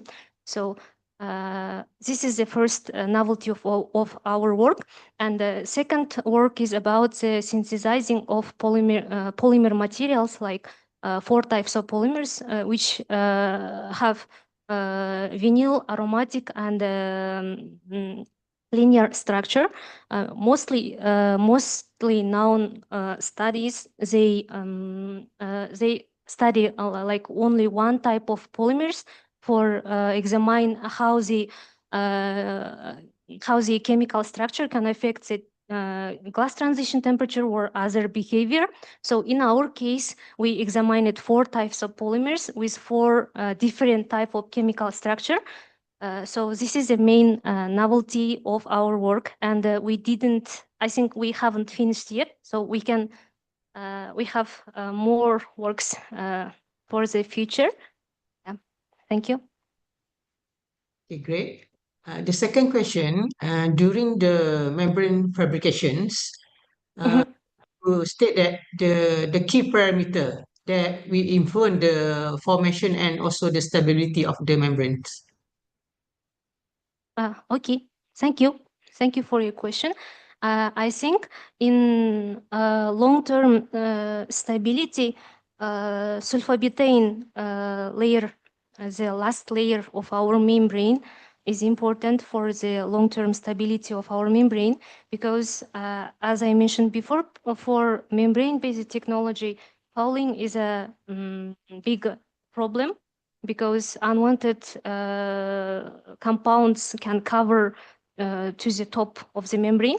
So if we use sulfobutane methacrylate types of superhydrophilic and which contain positive and negative charged polymers, it can further reject or remove, didn't pass through these other solvents like organic solvents or others. But also, last time I read about one article. They are studying that the sulfobutane methacrylate or other zwitterionic polymers, how can affect the antibacterial properties of other membranes. So I think not only hydrophilicity plays a big role in antifouling effect, but also the positive and or negative charges of the membrane is also important, because if we take this kind of bacteria like E. coli, I think, if I'm not mistaken, E. coli is negative charged, right? So the charge of the surface is also important. Yeah. Okay. Okay, another question is about the zip head. You put the zip head in the membranes to enhance the performance of the membranes. Can you explain to me how the zip head is interact with the polymer matrix? Okay, thank you. Thank you for your question. For in situ growing of our MOFs ZIF8, we first hydrolyzed this membrane because this hydrolyzed part of this membrane has carboxyl group, COOH or OH group, if I shortly say, OH group, and it can bind the MOF material to the substrate. Also, if we say about this ZIF8 and sulfobutane methacrylate, I think there's some this kind of interactions between the polymer material and the MOFs. This is like hydrophobic interactions. Also, like Professor Liu mentioned about that our MOF material ZIF8 is more like hydrophobic. Also, it's positively charged. And our system, sulfobutane methacrylate, is mainly negatively charged because of the sulfonic group of sulfonic group is a strong acid. So here can be combined interactions between them, like hydrophobic, hydrophilic interactions, and also positively, negatively charges with the charges. Yeah. Okay, Thank you. thank you. Good job. Congratulations. Thank you. That's from me. Thank you, Professor. Okay, thank you. Please, all the members and reviewers, please be until end of, because we at the end we will do a secret ballot. So, and also regarding video, please do your camera switch on. And yeah, Arshyn, I also have a question. Several minor and probably a few major. The minor is when I read your abstract, you told that these polymers contain cation and anion type of groups. But I noticed from the structure only anion type of groups, like you mentioned sulfur contain, but cation Polymer type of structure. groups. Cation groups, because you wrote cation groups. And I didn't notice where is the groups of cation, containing cation. Okay. Let me. Page number.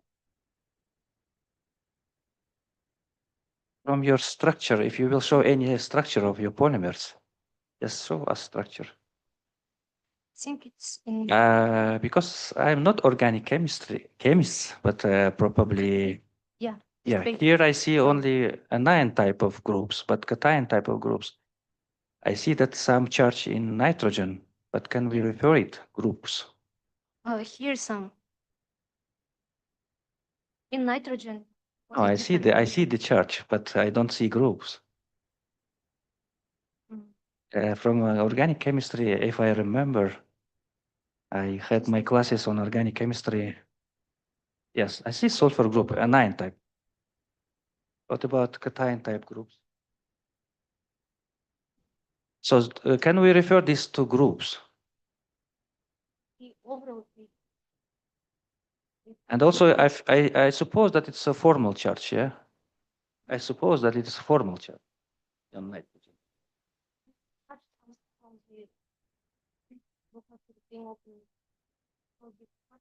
Is a Just tell me, it's a formal charge or real charge? A real charge on nitrogen. You sure? Because otherwise oxygen will connect with nitrogen and just nothing happened. It's because of here when the nucleophile attack the electrophile, our ring opens, and the nitrogen has nitrogen has 5 electrons.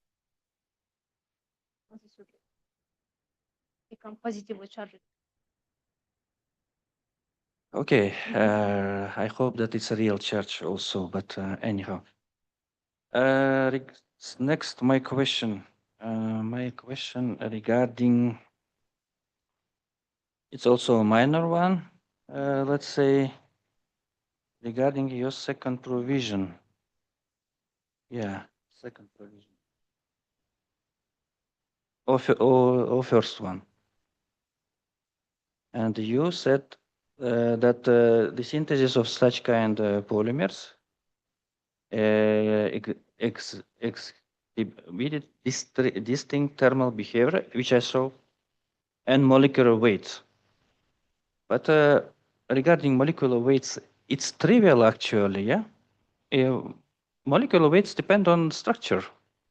As long as we structure we will have, it will. Mhm. The provision shouldn't be trivial, so we can predict it without doing experiments. Why you included molecular weights here?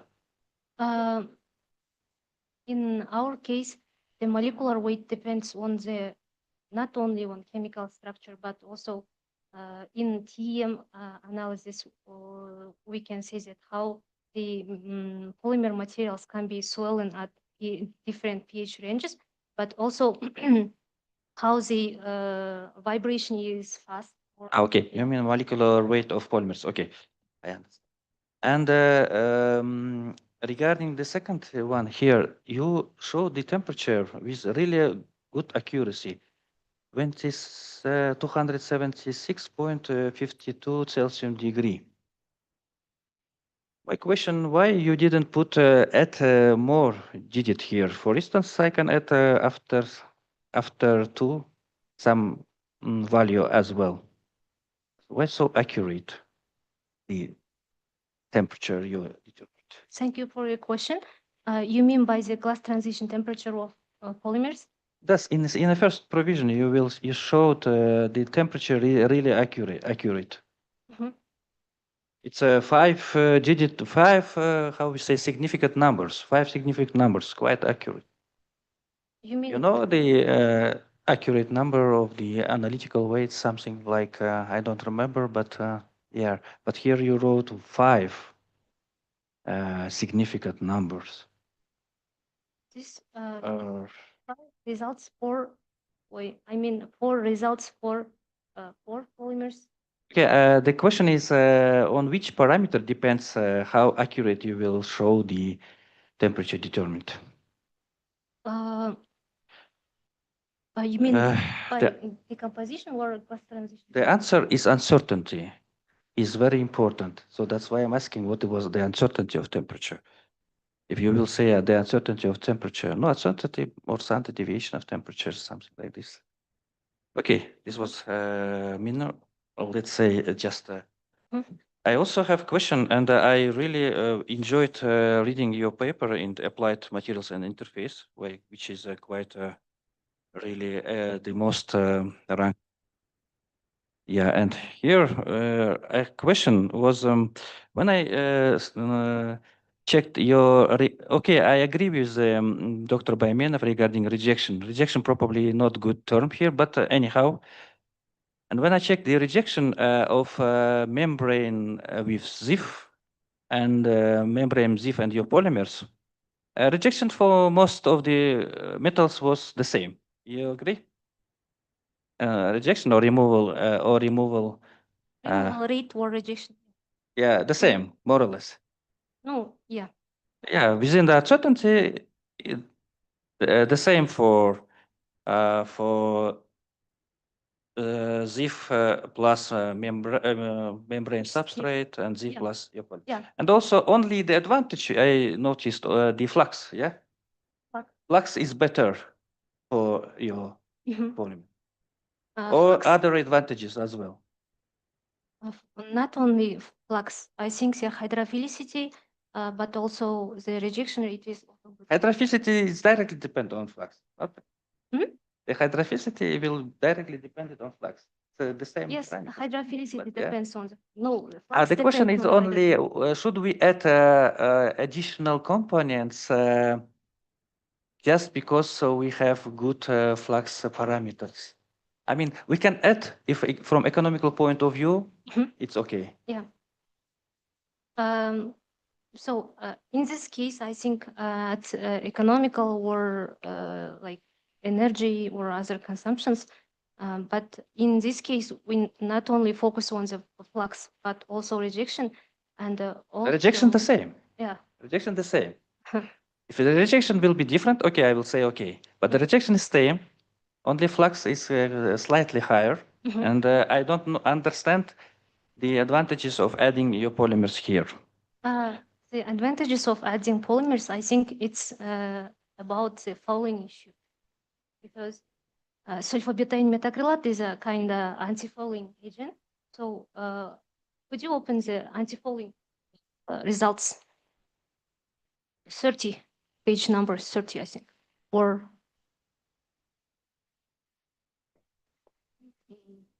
No. 89.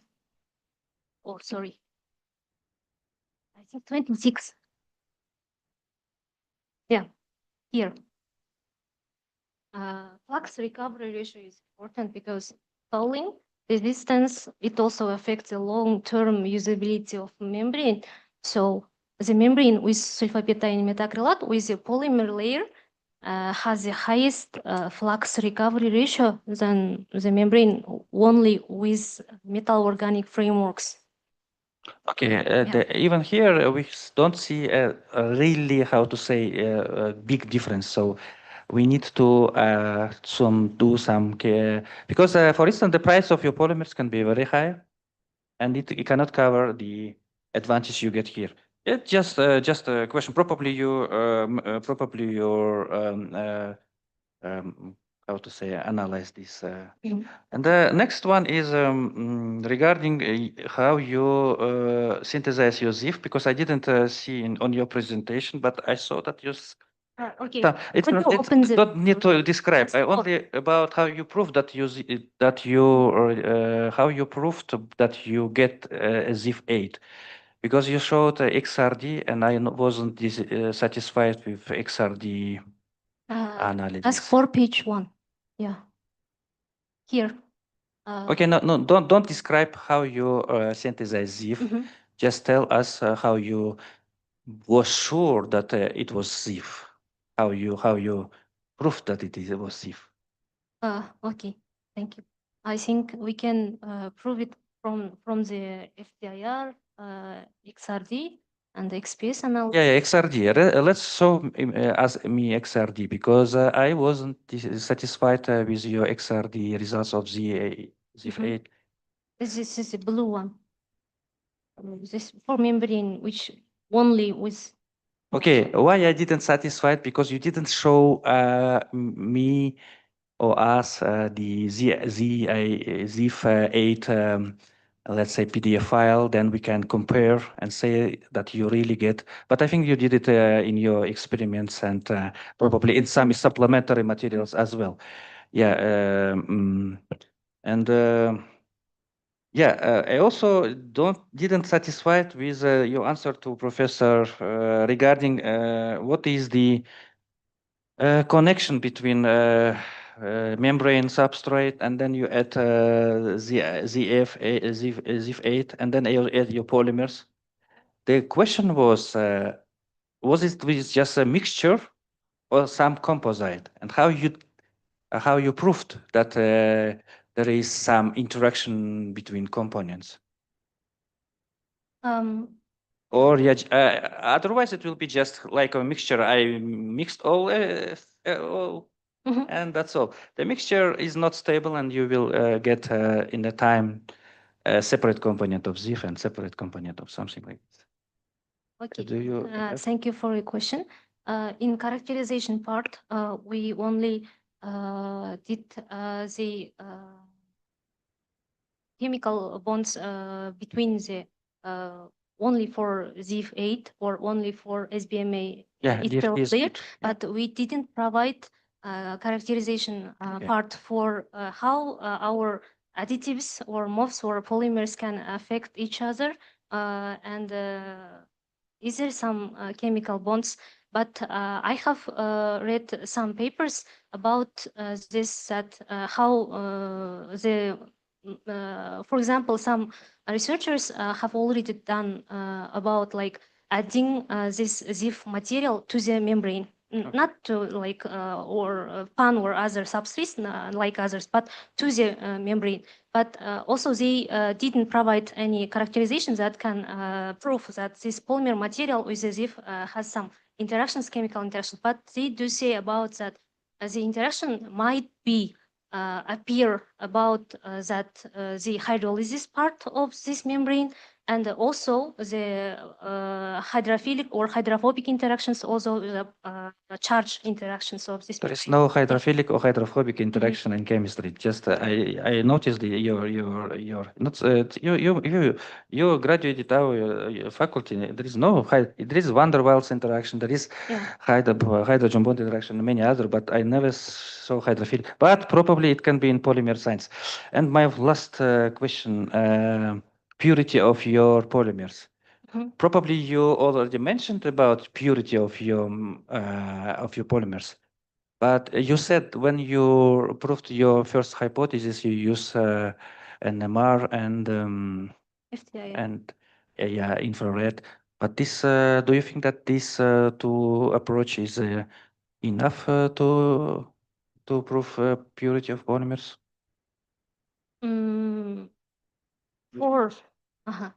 For getting for pure polymer without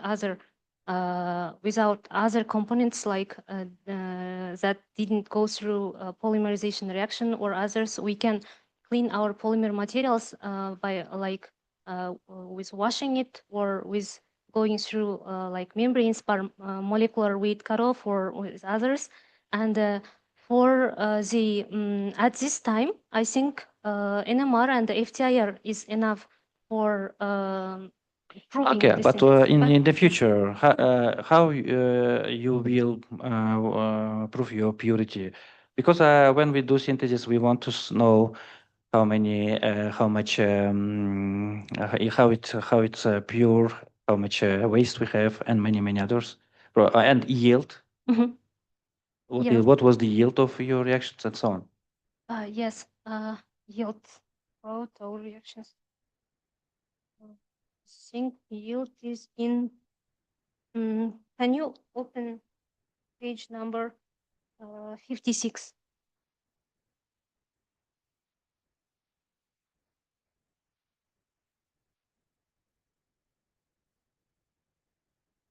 56.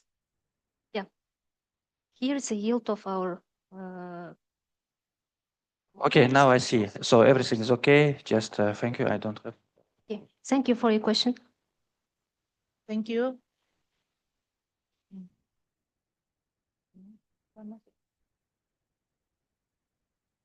NMR aşağısı.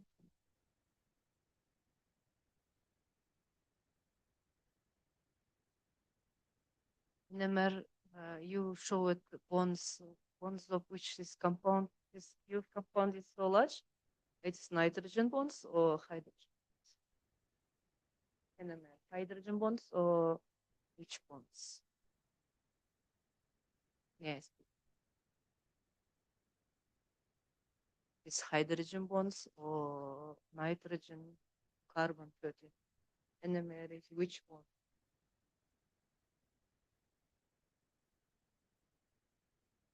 Bond, after polymerization, carbon-carbon double bond disappear. So it can prove that our monomer will go through synthesis of polymerization, and we have provided HNMR, which means we are examining this polymer and the NMRs by hydrogen.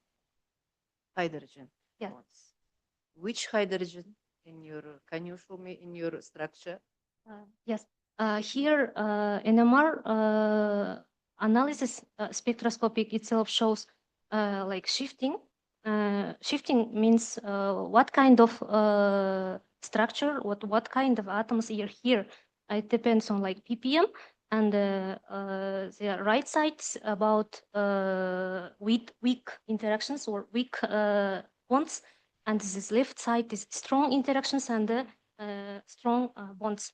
After that, it's like shifting shows how many atoms are here, and after shifting, the blue ones shows how many protons here.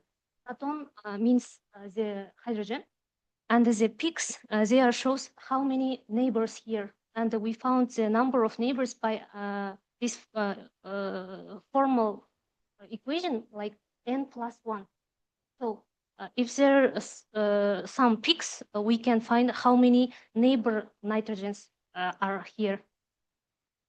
Okay, but you Integration, are yeah. you told us CB for Bifi, there are double bonds of hydrogen bonds or not? What is changing? Double bond appears between the carbons. Yeah. ppm of these carbons. Can you үлкен қылып көрсетесіз? Carbon ppm is how much? Mhm.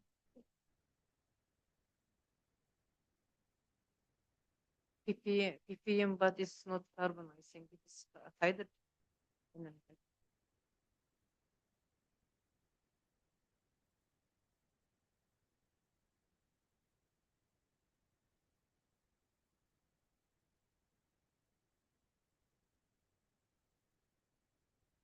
Бірақ неде карбонда 10-нан басталады да, сізде, мне кажется, не сияқты.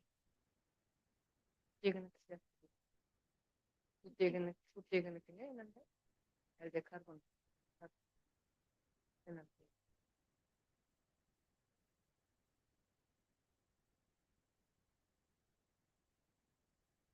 Біз қандай NMR істедік? Протон NMR сөйтіп, иә. Иә, протон NMR жасадық, иә.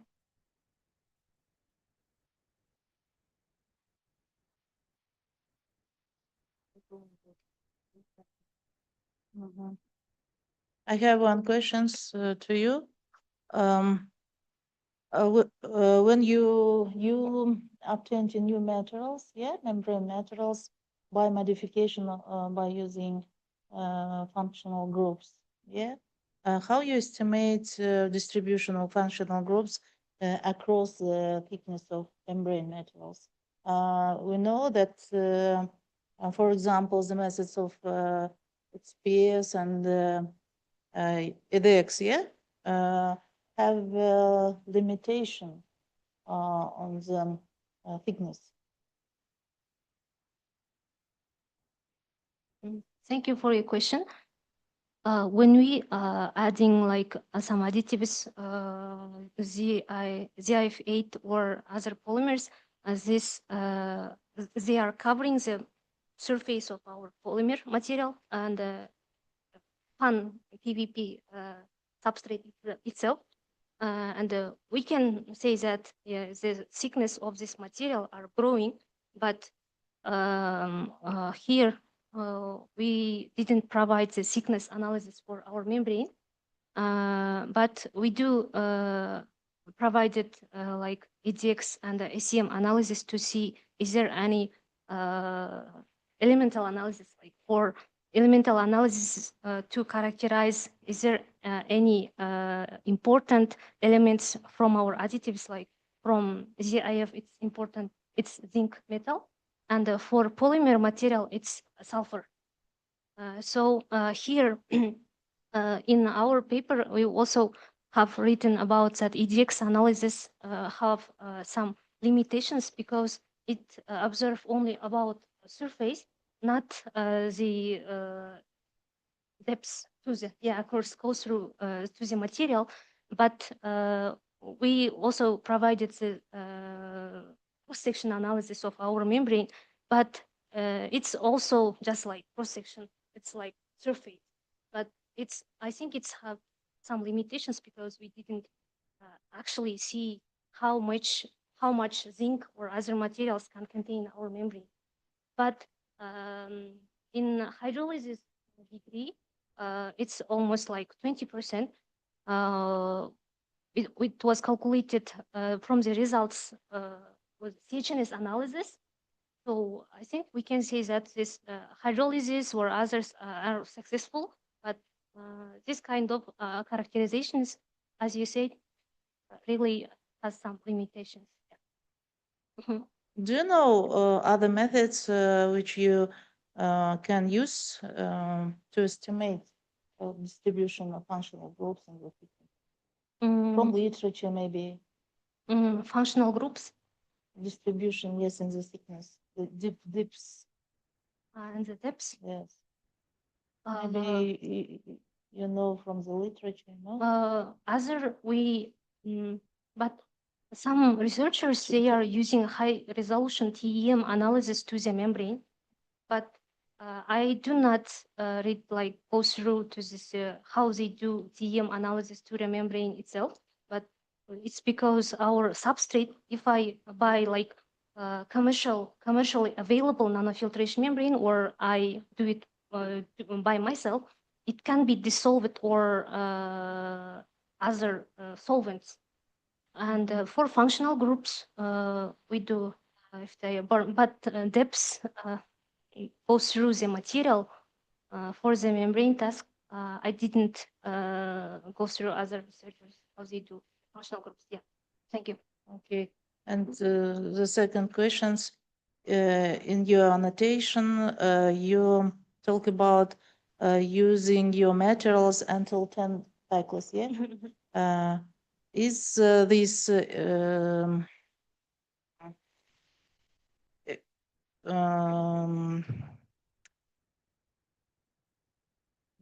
us use your membrane materials to purification of real water? Okay, thank you. Thank you for your question.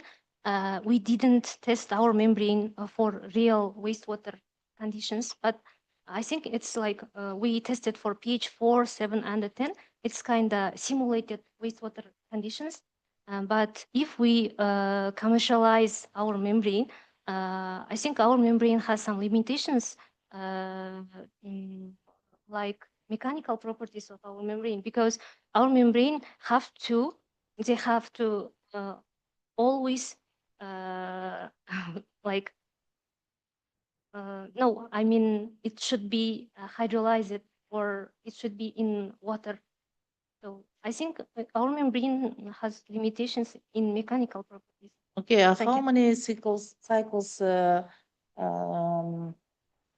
when you in the literature use traditional membrane material?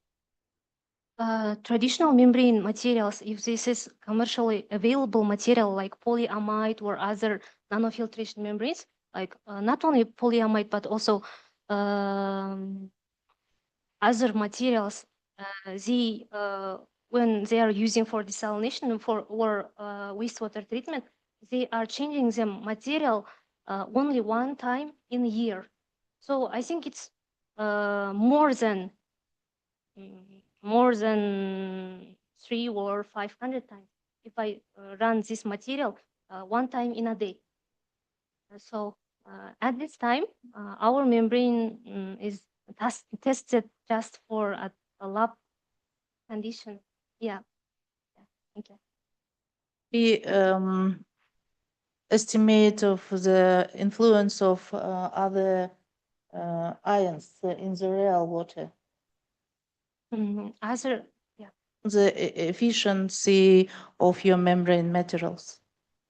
Yeah, other ions, maybe polymers, large molecule polymers, and other metals, or like pollens, bacteria, maybe. The separation mechanism for others also the same, but I think they can other materials they can destroy and can affect the reusability of the membrane, because some materials are like cancerogens, maybe in real wastewater treatment. Efficiency of your membrane material can be decreased, yeah? Yeah, I think When- yes. Yes, I when think you yes. purification of real It can be decreased. Yeah, because we didn't provide any experimental to the real wastewater material, only only the simulated wastewater condition. Thank you. Thank you for your question.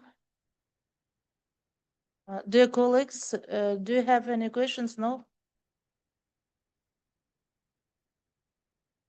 Okay, thank you for your questions. Um, The floor is given to the scientific supervisors. Munzia Abutalib, please.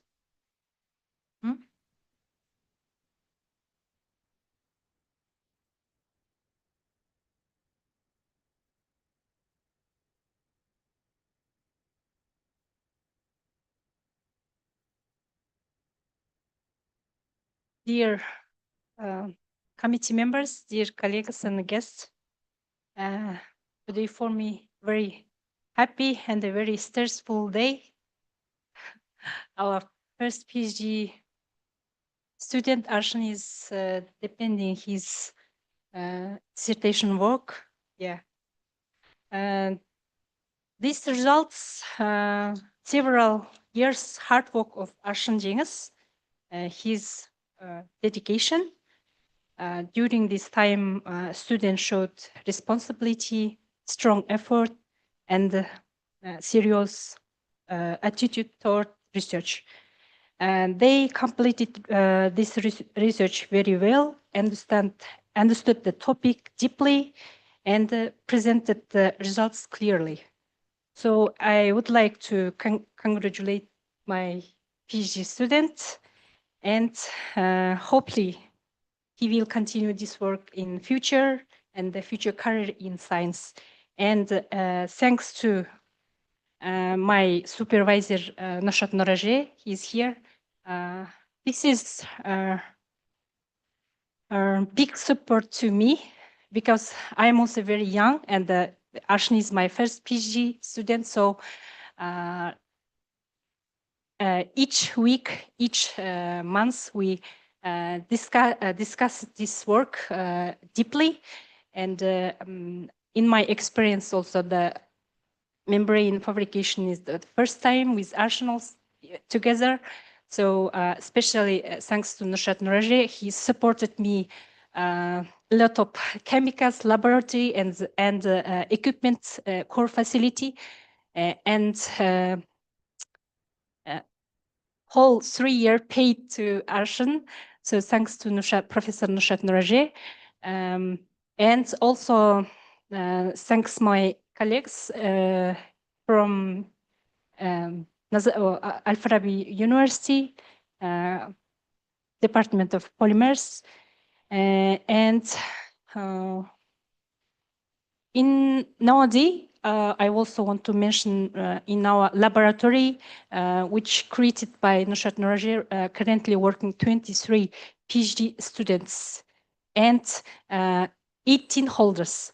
That 23 students not only for Nazarbayev University, several universities as Al-Farabi University, Satbay University, KBTU, and ANU. So this is big support from Noraje for Kazakhstan's young PhD students. So this is, I want to mention that. That's why I'm happy today. So, and also I would like to thank all temporary members and the members of committee and reviewers to hard work and taking your time. Thanks to all of you. Thank you. The next floor is given to the Nurhat Nuraji, please. Nurshat, okay.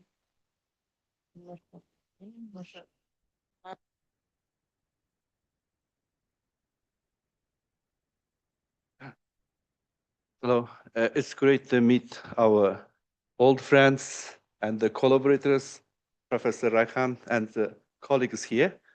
Today is because of Arshyn's defense. I joined here. So Arshyn is actually our first PhD graduate from probably PhD students, jointly supervised with the Kazakh National University and the Chemistry Department. So here's the three of them sitting here, Dr. Munzia Abutalib, Dr. Dana Kanjiktova, Dr. Jackson Tokhtarboy. So I am glad to see we have more scientists getting training and becoming leader. Here I want a special mention, like Dr. Munzia Abutalib actually now become a leading supervisor for Arshyn, and then doing her contribution to this university. This is a great achievement today. Everybody sees Arshyn did amazing job, published like 4 papers. Here's mentioned polymer is one of the top journal in the polymer science. Also, we should know like applied materials and interfaces, also top high profile journal. This is not easy to publish. So summarizing, Arshyn Zhenys' work. So she made like two main contributions. One is designing zwitteric polymer. This is very important based on the chemical structure correlation with the like thermal property and the chemical property. Based on the chemical structure, she changed actually ionization.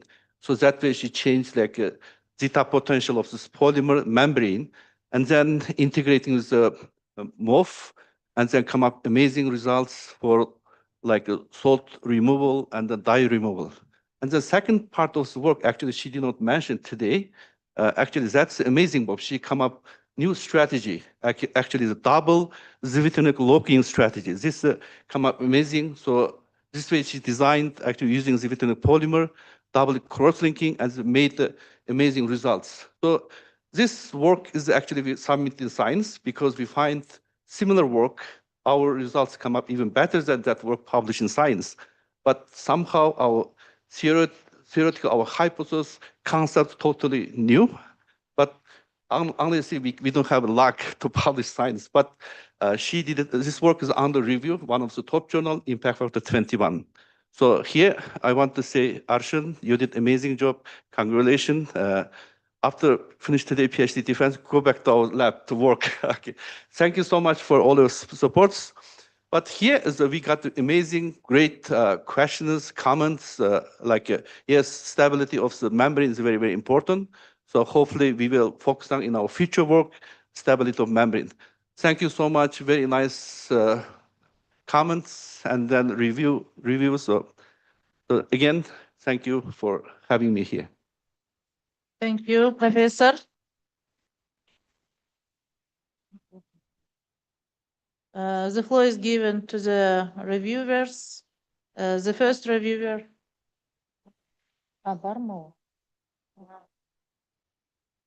So, okay. The floor is given to the third scientific supervisor, Ramazan Asmatulu, PhD professor, College of Engineering. Which do you say? Yeah, dear colleagues, we have a report here. The professor provided report or review of the research work by Arshyn Zhenys toward the doctoral dissertation. And here he mentioned that dear members of the committee, it's his pleasure to provide a review of doctoral dissertation, and he is summarizing here main scientific results and publications. Paper 1 in materials and interfaces, polymers, nanomaterials.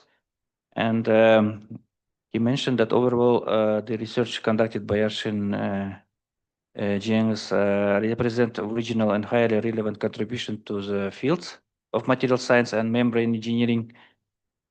And also the body of work demonstrates a strong comment of polymer chemistry, and collectively these studies provide solid and comprehensive foundation for doctoral dissertation. Review done by Dr. Asmatulu, Boeing Global Engineering Professor, Department of Mechanical Engineering, Wichita State University, USA. Thank you, Vlad Muratovich. Okay. The next floor is given to the reviewers. The first reviewers, Abdrahmanova Sana, candidate of Technical Sciences, Associated Professor, lead researcher of the Engineering Profile Laboratory, and Professor of the Department of Chemical Processes and Industrial Ecology at Satpayev University. Sana, please. Thank you very much. Can you hear me? Дауысыңыз жай шығып тұр өте. Кішкене қаттырақ сөйлесеңіз. Естіле ме енді? Естілді ме? Алыстан естіліп тұр сіздің дауысыңыз. Қалай істесек екен енді? Жарайды, қатты сөйлеуге тырысайын. Иә.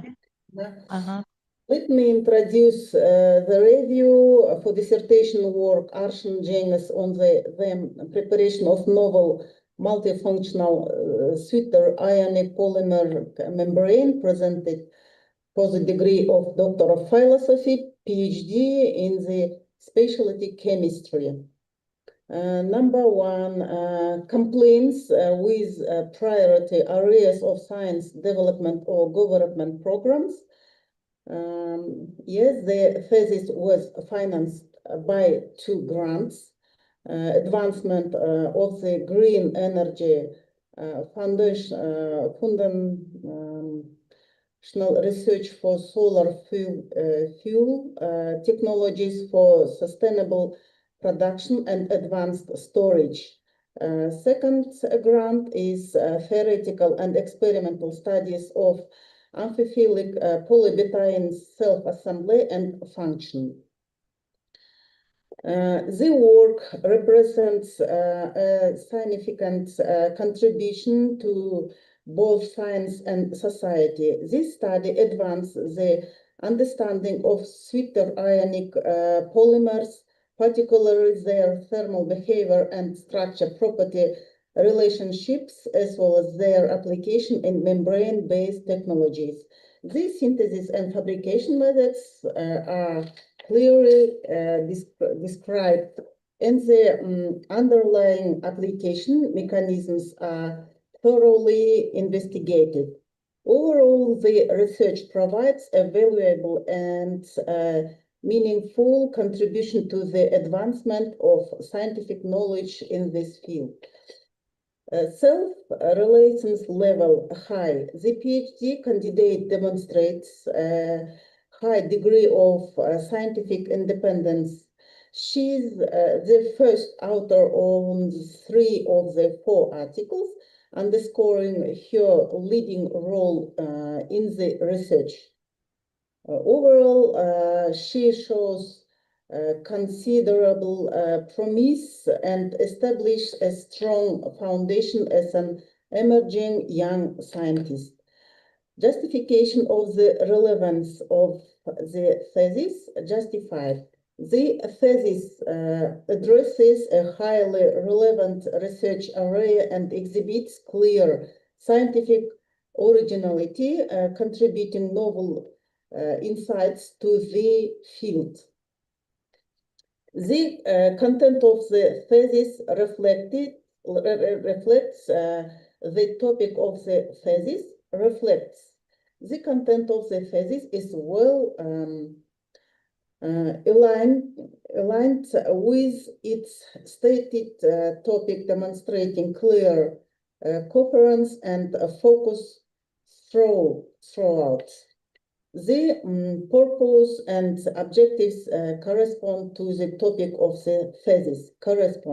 The aims and objectives are clearly defined and appropriately aligned with the stated topic, reflecting a coherent and well-structured research framework.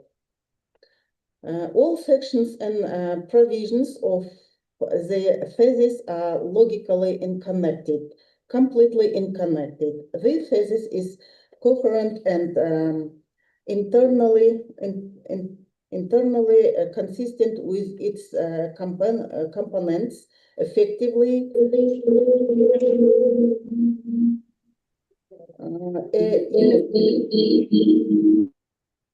work.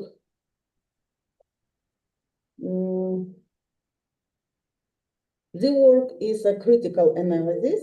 They developed synthesis and material fabrication procedures are rigorously benchmarked against existing methods with comprehensive evaluation in terms of applicability, characterization, and performance.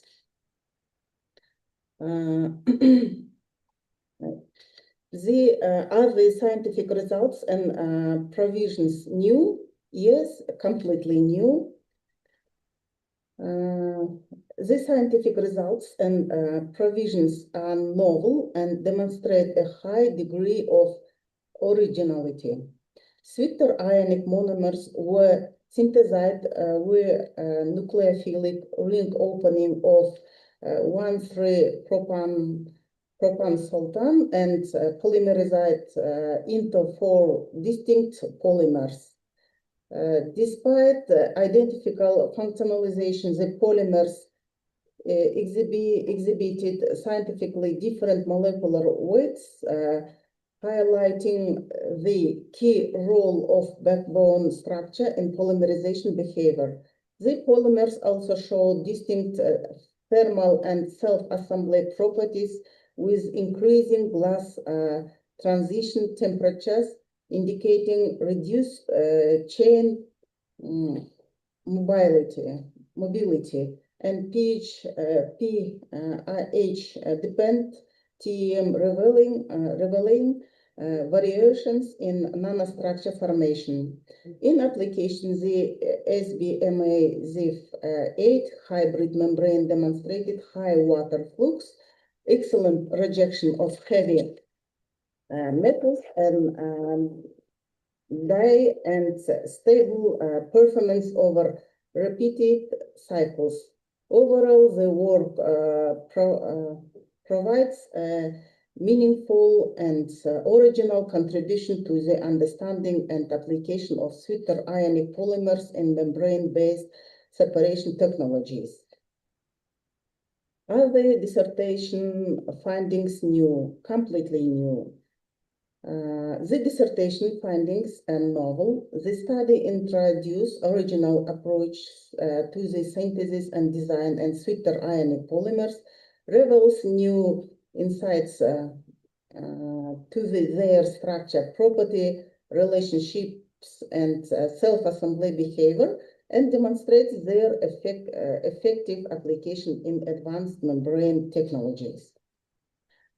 Technological, economic, or management decisions are new and reasonable, completely new. The technical and technological decisions proposed in the thesis are novel and well-grounded. They are supported by thorough experimental and computational analysis, ensuring their scientific validity and practical applicability and membrane-based separation process.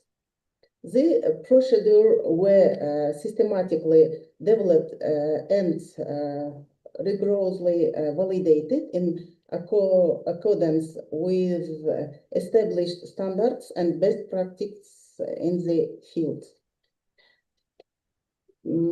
So the provision number 1 is proven in the article. Four types of monomers were first synthesized, subsequently polymerized, thoroughly characterized, and their molecular weights reliably determined. The provision is new and isn't trivial. So this provision is proven, not trivial, is new, and application level medium. Proven is the article, yes. The provision is proven in the article. The thermal properties of the materials, including their glass transition temperature, as well as the pH dependent self-assembly behavior of the polymers, have been systematically investigated. These findings substantiation the novelty of the provision. This provision number 2 is proven, not trivial, is new, application level medium, and proven in the article. The provision number 3 is proven in the article. The sweeter iron MOF hybrid membrane was fabricated using MIPS and situ methods, in situ methods, with both the fabrication process and performance thoroughly described. The underlying mechanisms are clearly explained and strongly supported by the represented results. This provision is proven, not trivial, is new application level medium, proven in the article. Choice of methodology is justified or the methodology is described in sufficient detail. Yes, the methodology is described in sufficient detail. The results of the thesis were obtained using modern scientific research methods, including in situ polymerization, incorporation techniques, and free radical polymerization. The findings are further supported by advanced computational methods such as density, functional theory, and molecular dynamics simulations. The developed methods have been confirmed and applied in official laboratory. Important statements confirm. Yes, important things confirm. The literature review is comprehensive. Notable one review article included in this thesis has been published in a high impact peer review journal with the PhD candidate as the first author. The research provides important theoretical contributions by elucidating how variations in sweeter ionic monomer structures, including liner, vinyl, and aromatic heterocyclic types, grow the thermal stability, molecular weight distribution, and self-assembly behavior of sulfobetaine polymers. The work further systematizes the fundamental mechanisms underlying fouling resistance, hydration layer formation, and ion selectivity in sweeter ionic membrane systems, establishing clear structure, property, performance relationships. In addition, this study demonstrates how sweeter ionic functional groups enhance water transport and selective rejection in membrane materials, depending in the scientific understanding of polymer hydration, charge neutrality, and separation behavior. From a practical perspective, the thesis demonstrates scientific and applied value. The findings provide a strong foundation for the development of more efficient and durable membrane materials for water treatment. They demonstrated anti-fouling properties, enhanced hydration effects, and stable separation performance of sweeter ionic polymer, offer effective other ways for improving flux recovery, reducing membrane fouling, and increasing rejection efficiency in nanofiltration and ultrafiltration processes.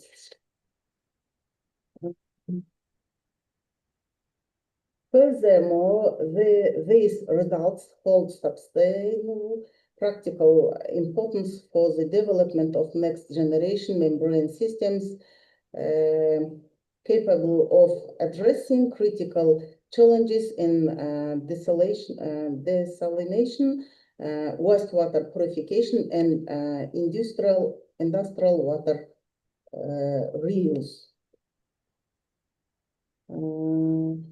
Are the practice suggestions new, completely new? The methods are entirely novel as is their application is this area. Academic writing quality high.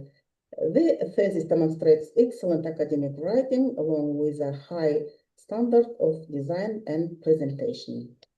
I have no additional comments. All the constituent articles have been published in reputable international peer-reviewed journals with high impact factors reflecting both the quality and visibility of the work.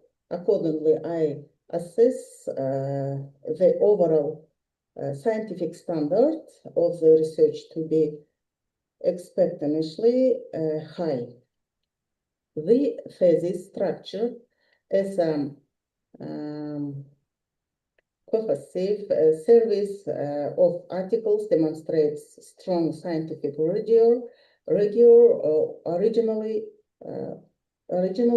and intellectual coherence. Its findings make a meaningful contribution to the field, offering significance both in advancing fundamental scientific understanding and their practical applicability. On this basis, I confidently recommend that Arshyn Zhenys be awarded the degree of Doctor of Philosophy, PhD in Chemistry. Thank you very much for your attention. Thank you, reviewers. To review,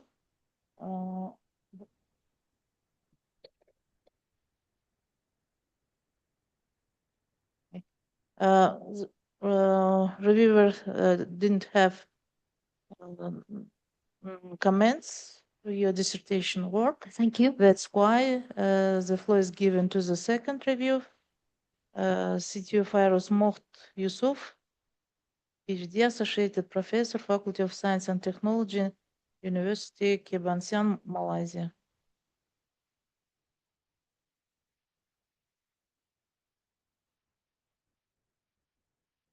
Thank you.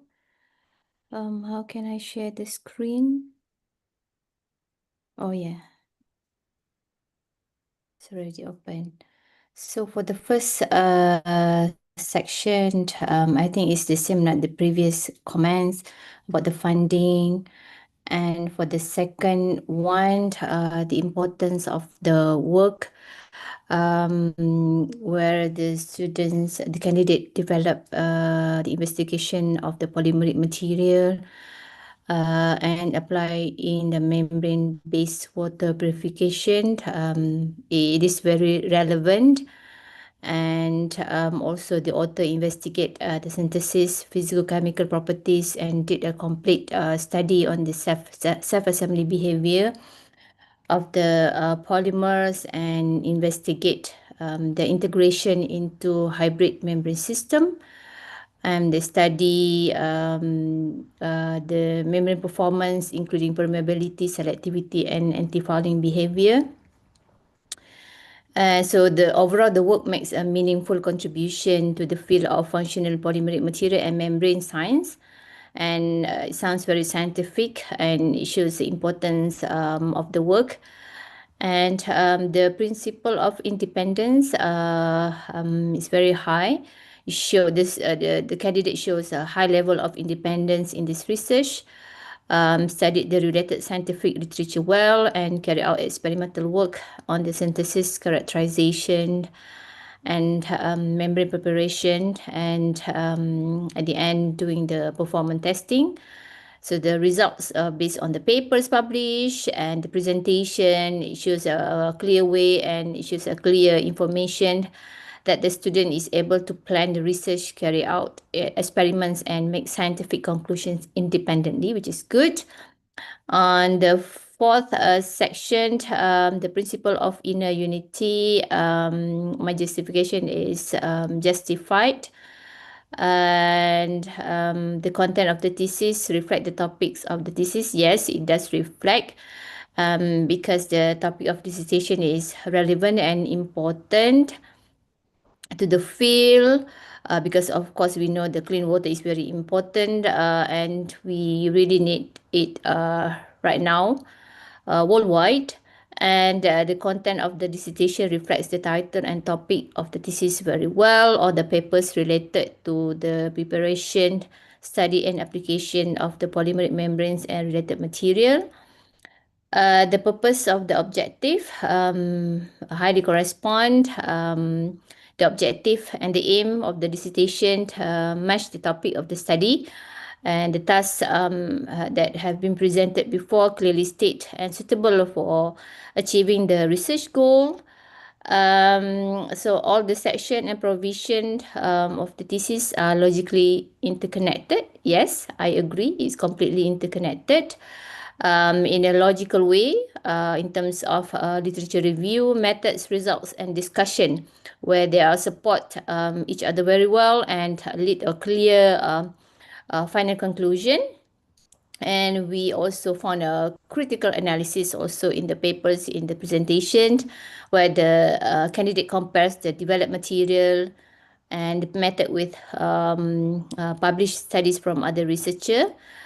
And for the fifth section on the novelty principle, we found that it's partially new, 25 to 75% new, because the polymers and membranes material have been studied before by the other researcher. However, the candidates develop a new membrane system by adding the ZIF and so on, and study their properties, structure and performance. And the candidates also provide understanding how this material behave and how their properties can improve the performance and overall. So therefore, the study contributes some of the new experimental data and analysis to existing research area.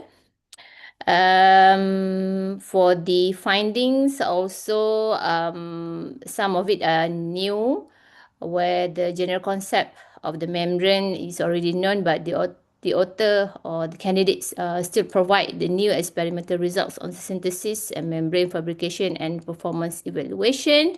So this performance really helps to improve the understanding of the relationship between polymer structure and membrane function. On the side of technical, technological, economic, and management decision, also partially new. The technological approaches used in the study based on known membrane preparation methods, but also, however, the author introduced modified materials and combined with different components to improve the overall performance of membrane properties. It represents useful development of existing technologies rather than completely new technologies. On the sixth section, the validity of the main findings, it is valid because the main conclusion of the dissertation are based on the experimental data and the scientific evidence. So all the components has been provided and suitable method for the synthesis, characterization, and membrane testing. And the data presented in the dissertation agreed with the discussion of the results. Number 7, it is necessary to answer is the provision proven? Yes, it is proven. The provision presented for the defense are supported by the results of the research. The developed materials, method, and membrane performance were studied experimentally and clearly explained in the dissertation, in the papers, and also in the presentation, in the abstract also. And they are all supported by the published articles that included in the dissertation. Okay, so it is new. The application level of the research is wide, and then it is proven in the article. Okay, on the 8th section, the choice of the methodology is sufficient. Yes, the research method is suitable for the aim of the study and described clearly enough.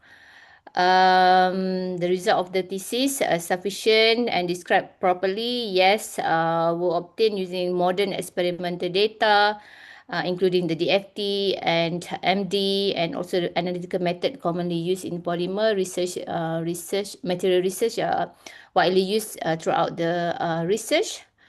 And the theoretical explanation and conclusions are supported by experimental data, which is good.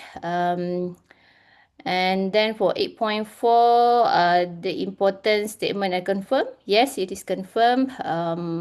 In the dissertation, supported by relevant analysis and up-to-date scientific research reference.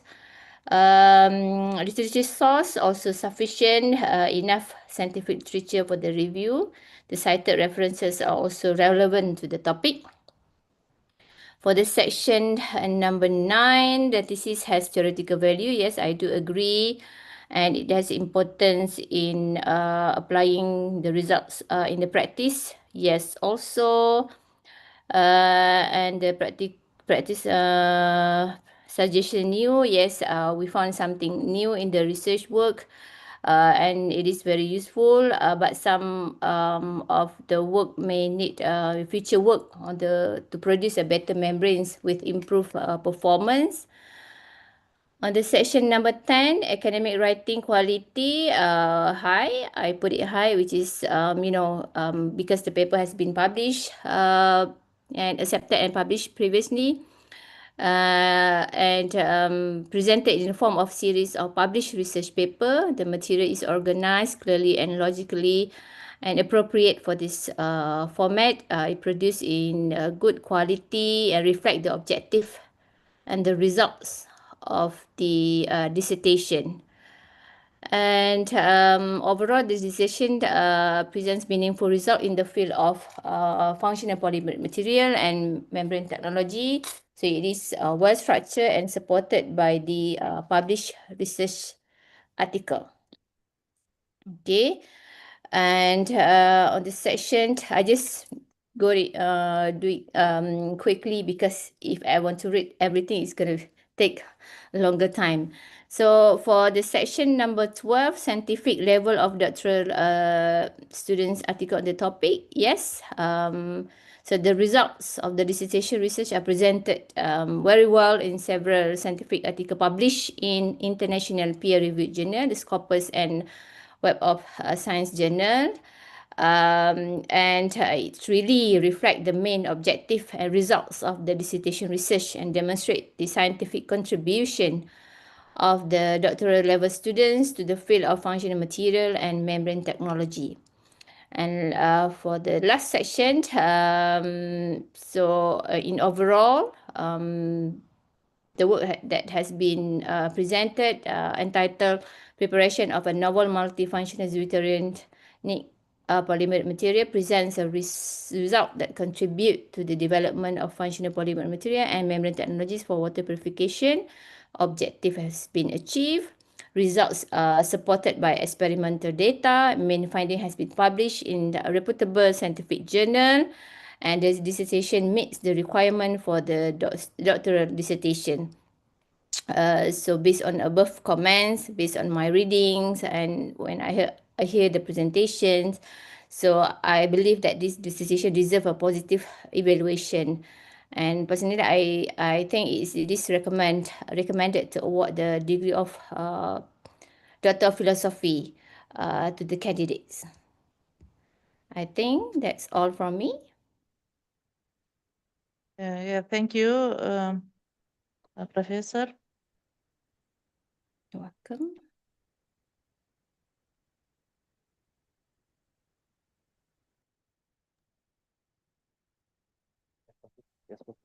Okay. The only question for reviewers, just we noticed that you mentioned that the provision is trivial. Could you So, please? I think not trivial. I think there is a mistake in my previous technical mistake. Okay. And I sent the latest version of my review, and I changed to not trivial. Хорошо, so thank you. That okay, the technical errors is possible, so you need to just only clarify. Thank you. Professor, okay, the floor is given to the applicant. Give some comments on your notice. Thank you very much to this PhD dissertation committee and the professors joining from Kazakhstan and from other countries.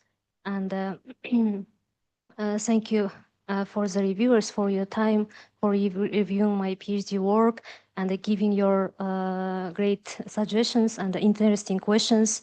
Also, I'm very thankful to my supervisors, Professor Nurshat Norje and Professor Munzia Abutalib. Also, my friend and my dear colleague Dana Kanjugitova for supporting me. Also, the renewable energy lab members, thank you for joining, and thank you for being with me at this important moment in my life. Thank you for all of you. Thank you.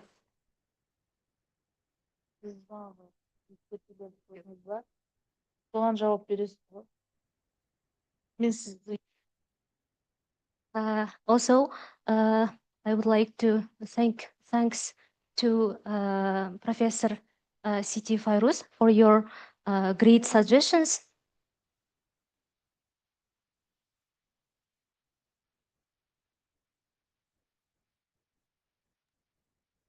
Yes. İkincisi.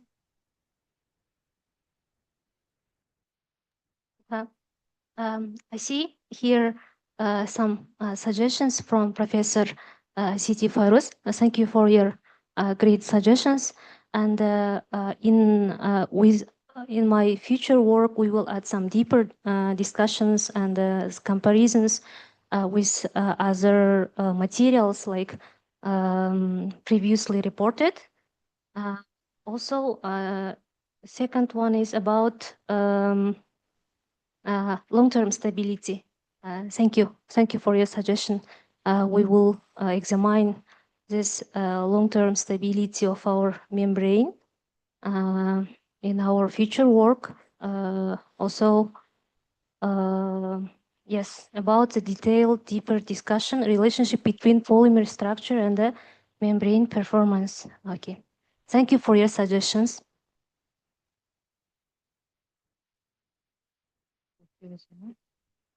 Thank you. Dr. Professor Siti Fairuz, do you have some comments on your notice? No, I don't have any comments. That's all. Are you satisfied Yes. with the applicant answers? Yep. Yes? Yes. Okay. Thank you. Dear colleagues, we proceed to the discussion of the dissertation, and you have opportunities to give your opinions about the dissertation works. Please, temporary members and other dissertation council members.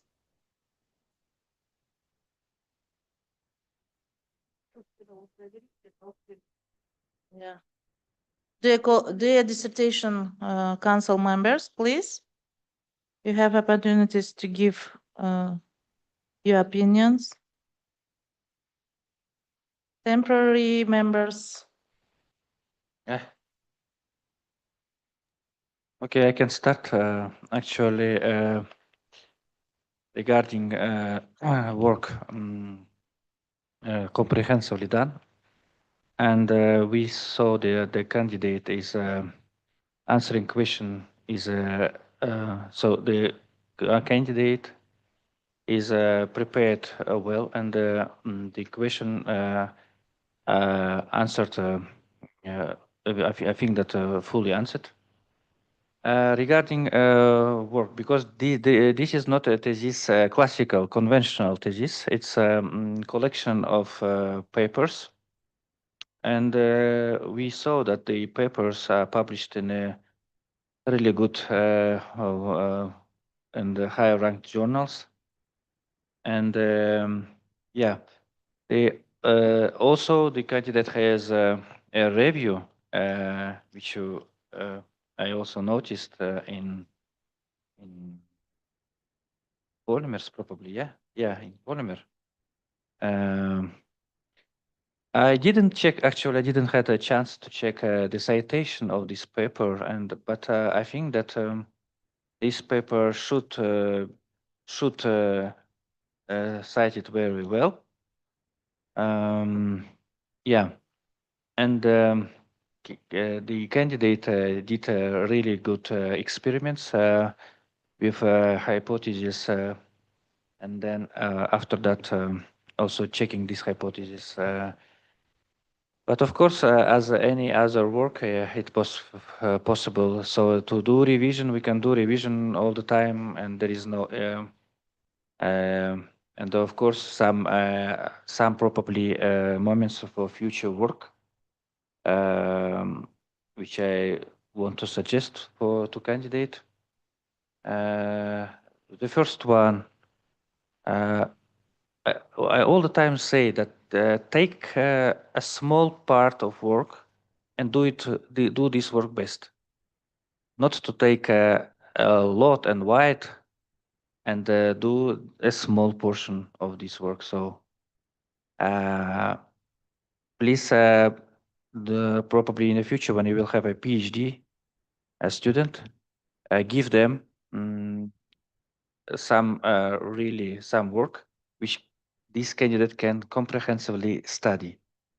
So, for instance, today, for me, as a chemist, was interesting to see what kind of interaction is between the components and many. Let's say because you are now want to get a chemistry degree, and as I noticed, there is some chemical mechanism should be behind of all these things, and probably in the future, if you will take it into consideration, it will be really, really good. So. Also, I didn't see any, how to say, problems with all the principles which we have in our rules, and all these principles, principle of academic integrity, principle of reproducibility, principle of homogeneity, and so on. Yeah, so this is my opinion regarding this work and candidate. Thank you, Vlad Muratovich. I also want to add, we're happy to see here in our academic in our university such kind of collaboration, which Dr. Munzia did with the School of Professor Nusrat Nourje, which is very important for us, and I think that you will also continue in the future also such kind of collaborations with our academic with our academy. Okay. Thank you, Vlad Muratovich, for your opinion. Any opinions, please, dear colleagues?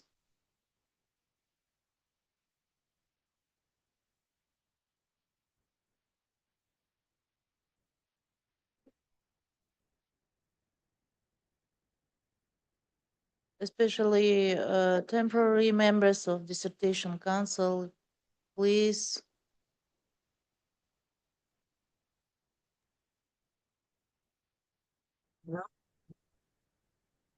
So, Professor Liu, if you will have some opinion on, we will be happy to hear. Okay. And Okay.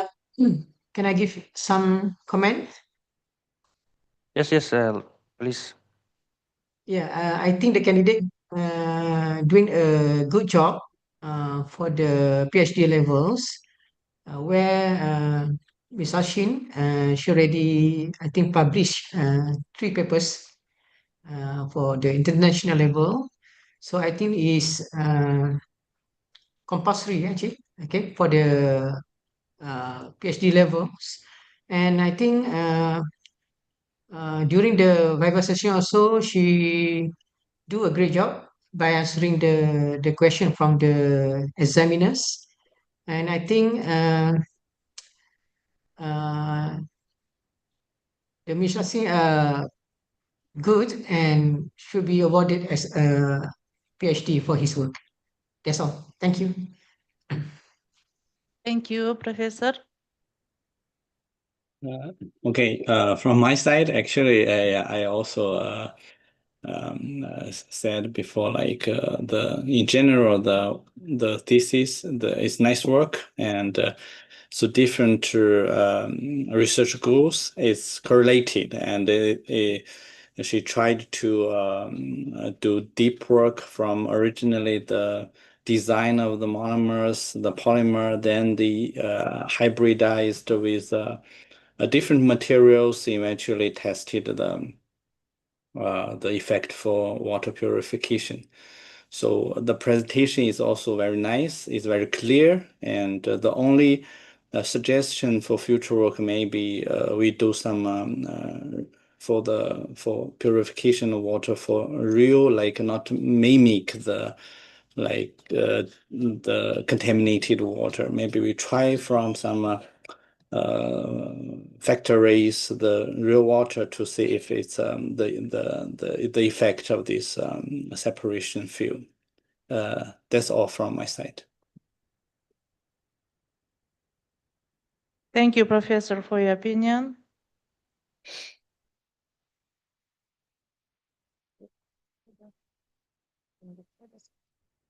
Okay, thank you, dear colleagues, for opinions. The next, the floor is given. I'm sorry. I also wanted to add a couple of words. Yeah. Can I tell? Yes, yeah. Okay, so dear colleagues, so first of all, regarding the principles, I think that all principles are fulfilled for the dissertation. But I have a couple of comments which can be addressed maybe in the future, especially by the department. First of all is the provisions for the defense, which are called the main rules submitted for defense. They do not correspond to the rules, to the requirements for provisions. Yeah, so they are not proven hypotheses and not conclusions being new knowledge. Yeah, so they are like some observations. But so the research hypotheses which are formulated above, they look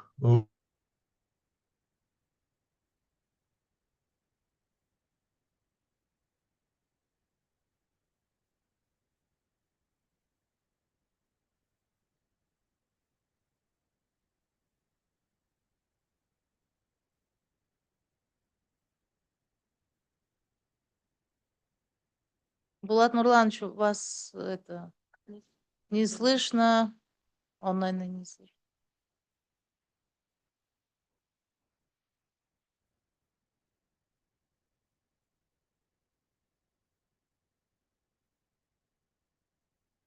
Just a moment. Professor Булат Нурланович has some problem with internet.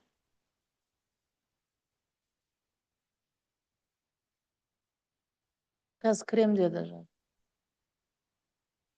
Maybe you have any opinions?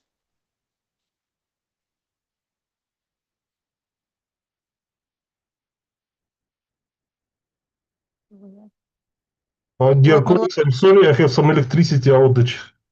Yeah, and just to continue, that the hypotheses which are provided above this provisions, so they like correspond to the rules, to the provisions. Yeah, so that's why I was asking questions about them, whether they were proven evidence, etc. And I think most like they are more or less proven. The first one maybe seems a little bit trivial to me because it's like you can synthesize whatever you want, but especially if you don't have requirements for synthesis, for the purity, yeah, so generally you can synthesize whatever. Yeah, so that's why this hypothesis is difficult to reject. Yeah, so that's why the first one is not good, yeah, for the defense. Okay, also I have the comment about this rounding. So some numbers in the presentation were rounded incorrectly. So the rules of rounding must be fulfilled because these numbers they show the accuracy of measurements. Yeah, and it's not just the numbers. Yeah, they have physical meaning. Yeah, and the users of these results can like misunderstand these results. Okay, so that's I think that's all comments which I have. So generally good publication, strong journals. Yeah, so congratulations with the good work. Thank you. Thank you, Bulat Nurlanovich. Dear colleagues, do you have opinions? No? Okay, Anas, a brick is unanswered for the secret ballot.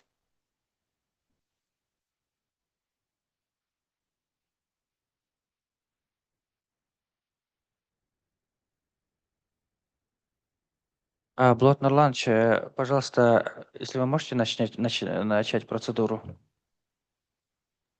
Да-да, сейчас я буду переводить всех в зал ожидания, кто не участвует в голосовании. Okay, the Dissertation Council members and reviewers, just please wait a bit, and after that we will describe the procedure.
Recording in progress.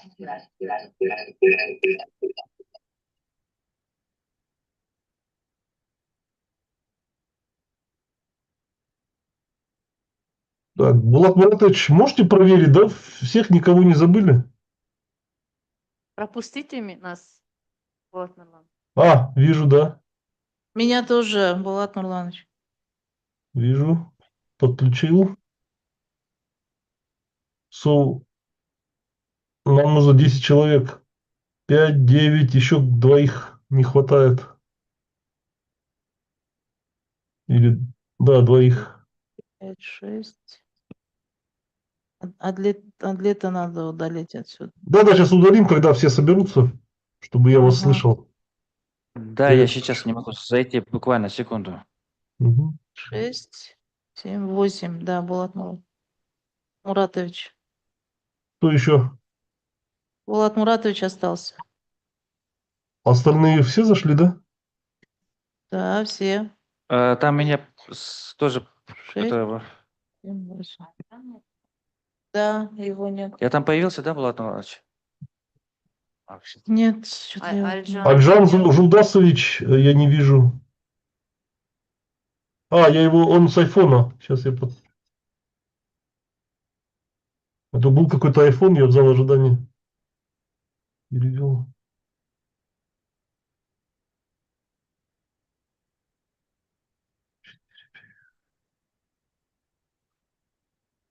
Все в сборе? Okay, so we are ready. Just a second, I will remove Zoom, Zeus.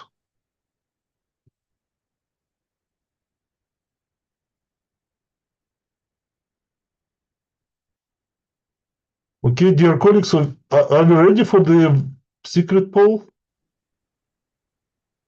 So you will see the poll on the screen and you should vote only once. Okay, there are 3 options.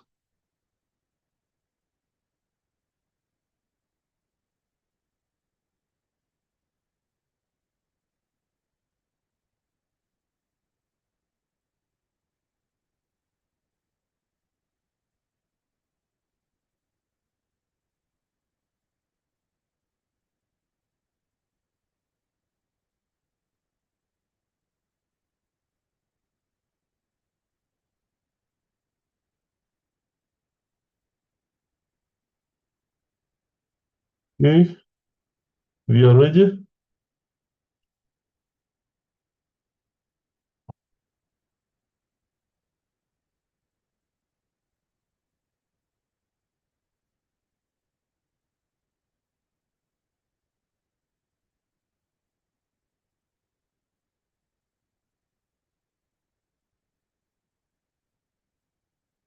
Okay, Акмарал Мухаметовна, Да, я на we are связи. ready to show the results.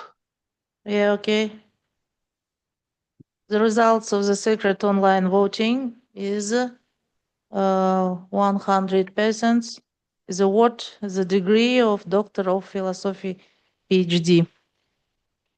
Based on the defense and the results of the secret online voting, the Dissertation Council at Al-Farabi Kazakh National University award the degree of Doctor of Philosophy PhD to Arshyn Zhenys for the dissertation on the topic preparation of a novel multifunctional zwitteronic polymeric membrane specialty D05301 chemistry. Our congratulations to supervisors and the PhD. Time is Dear Dissertation Council members, thank you all for participating in the defense today.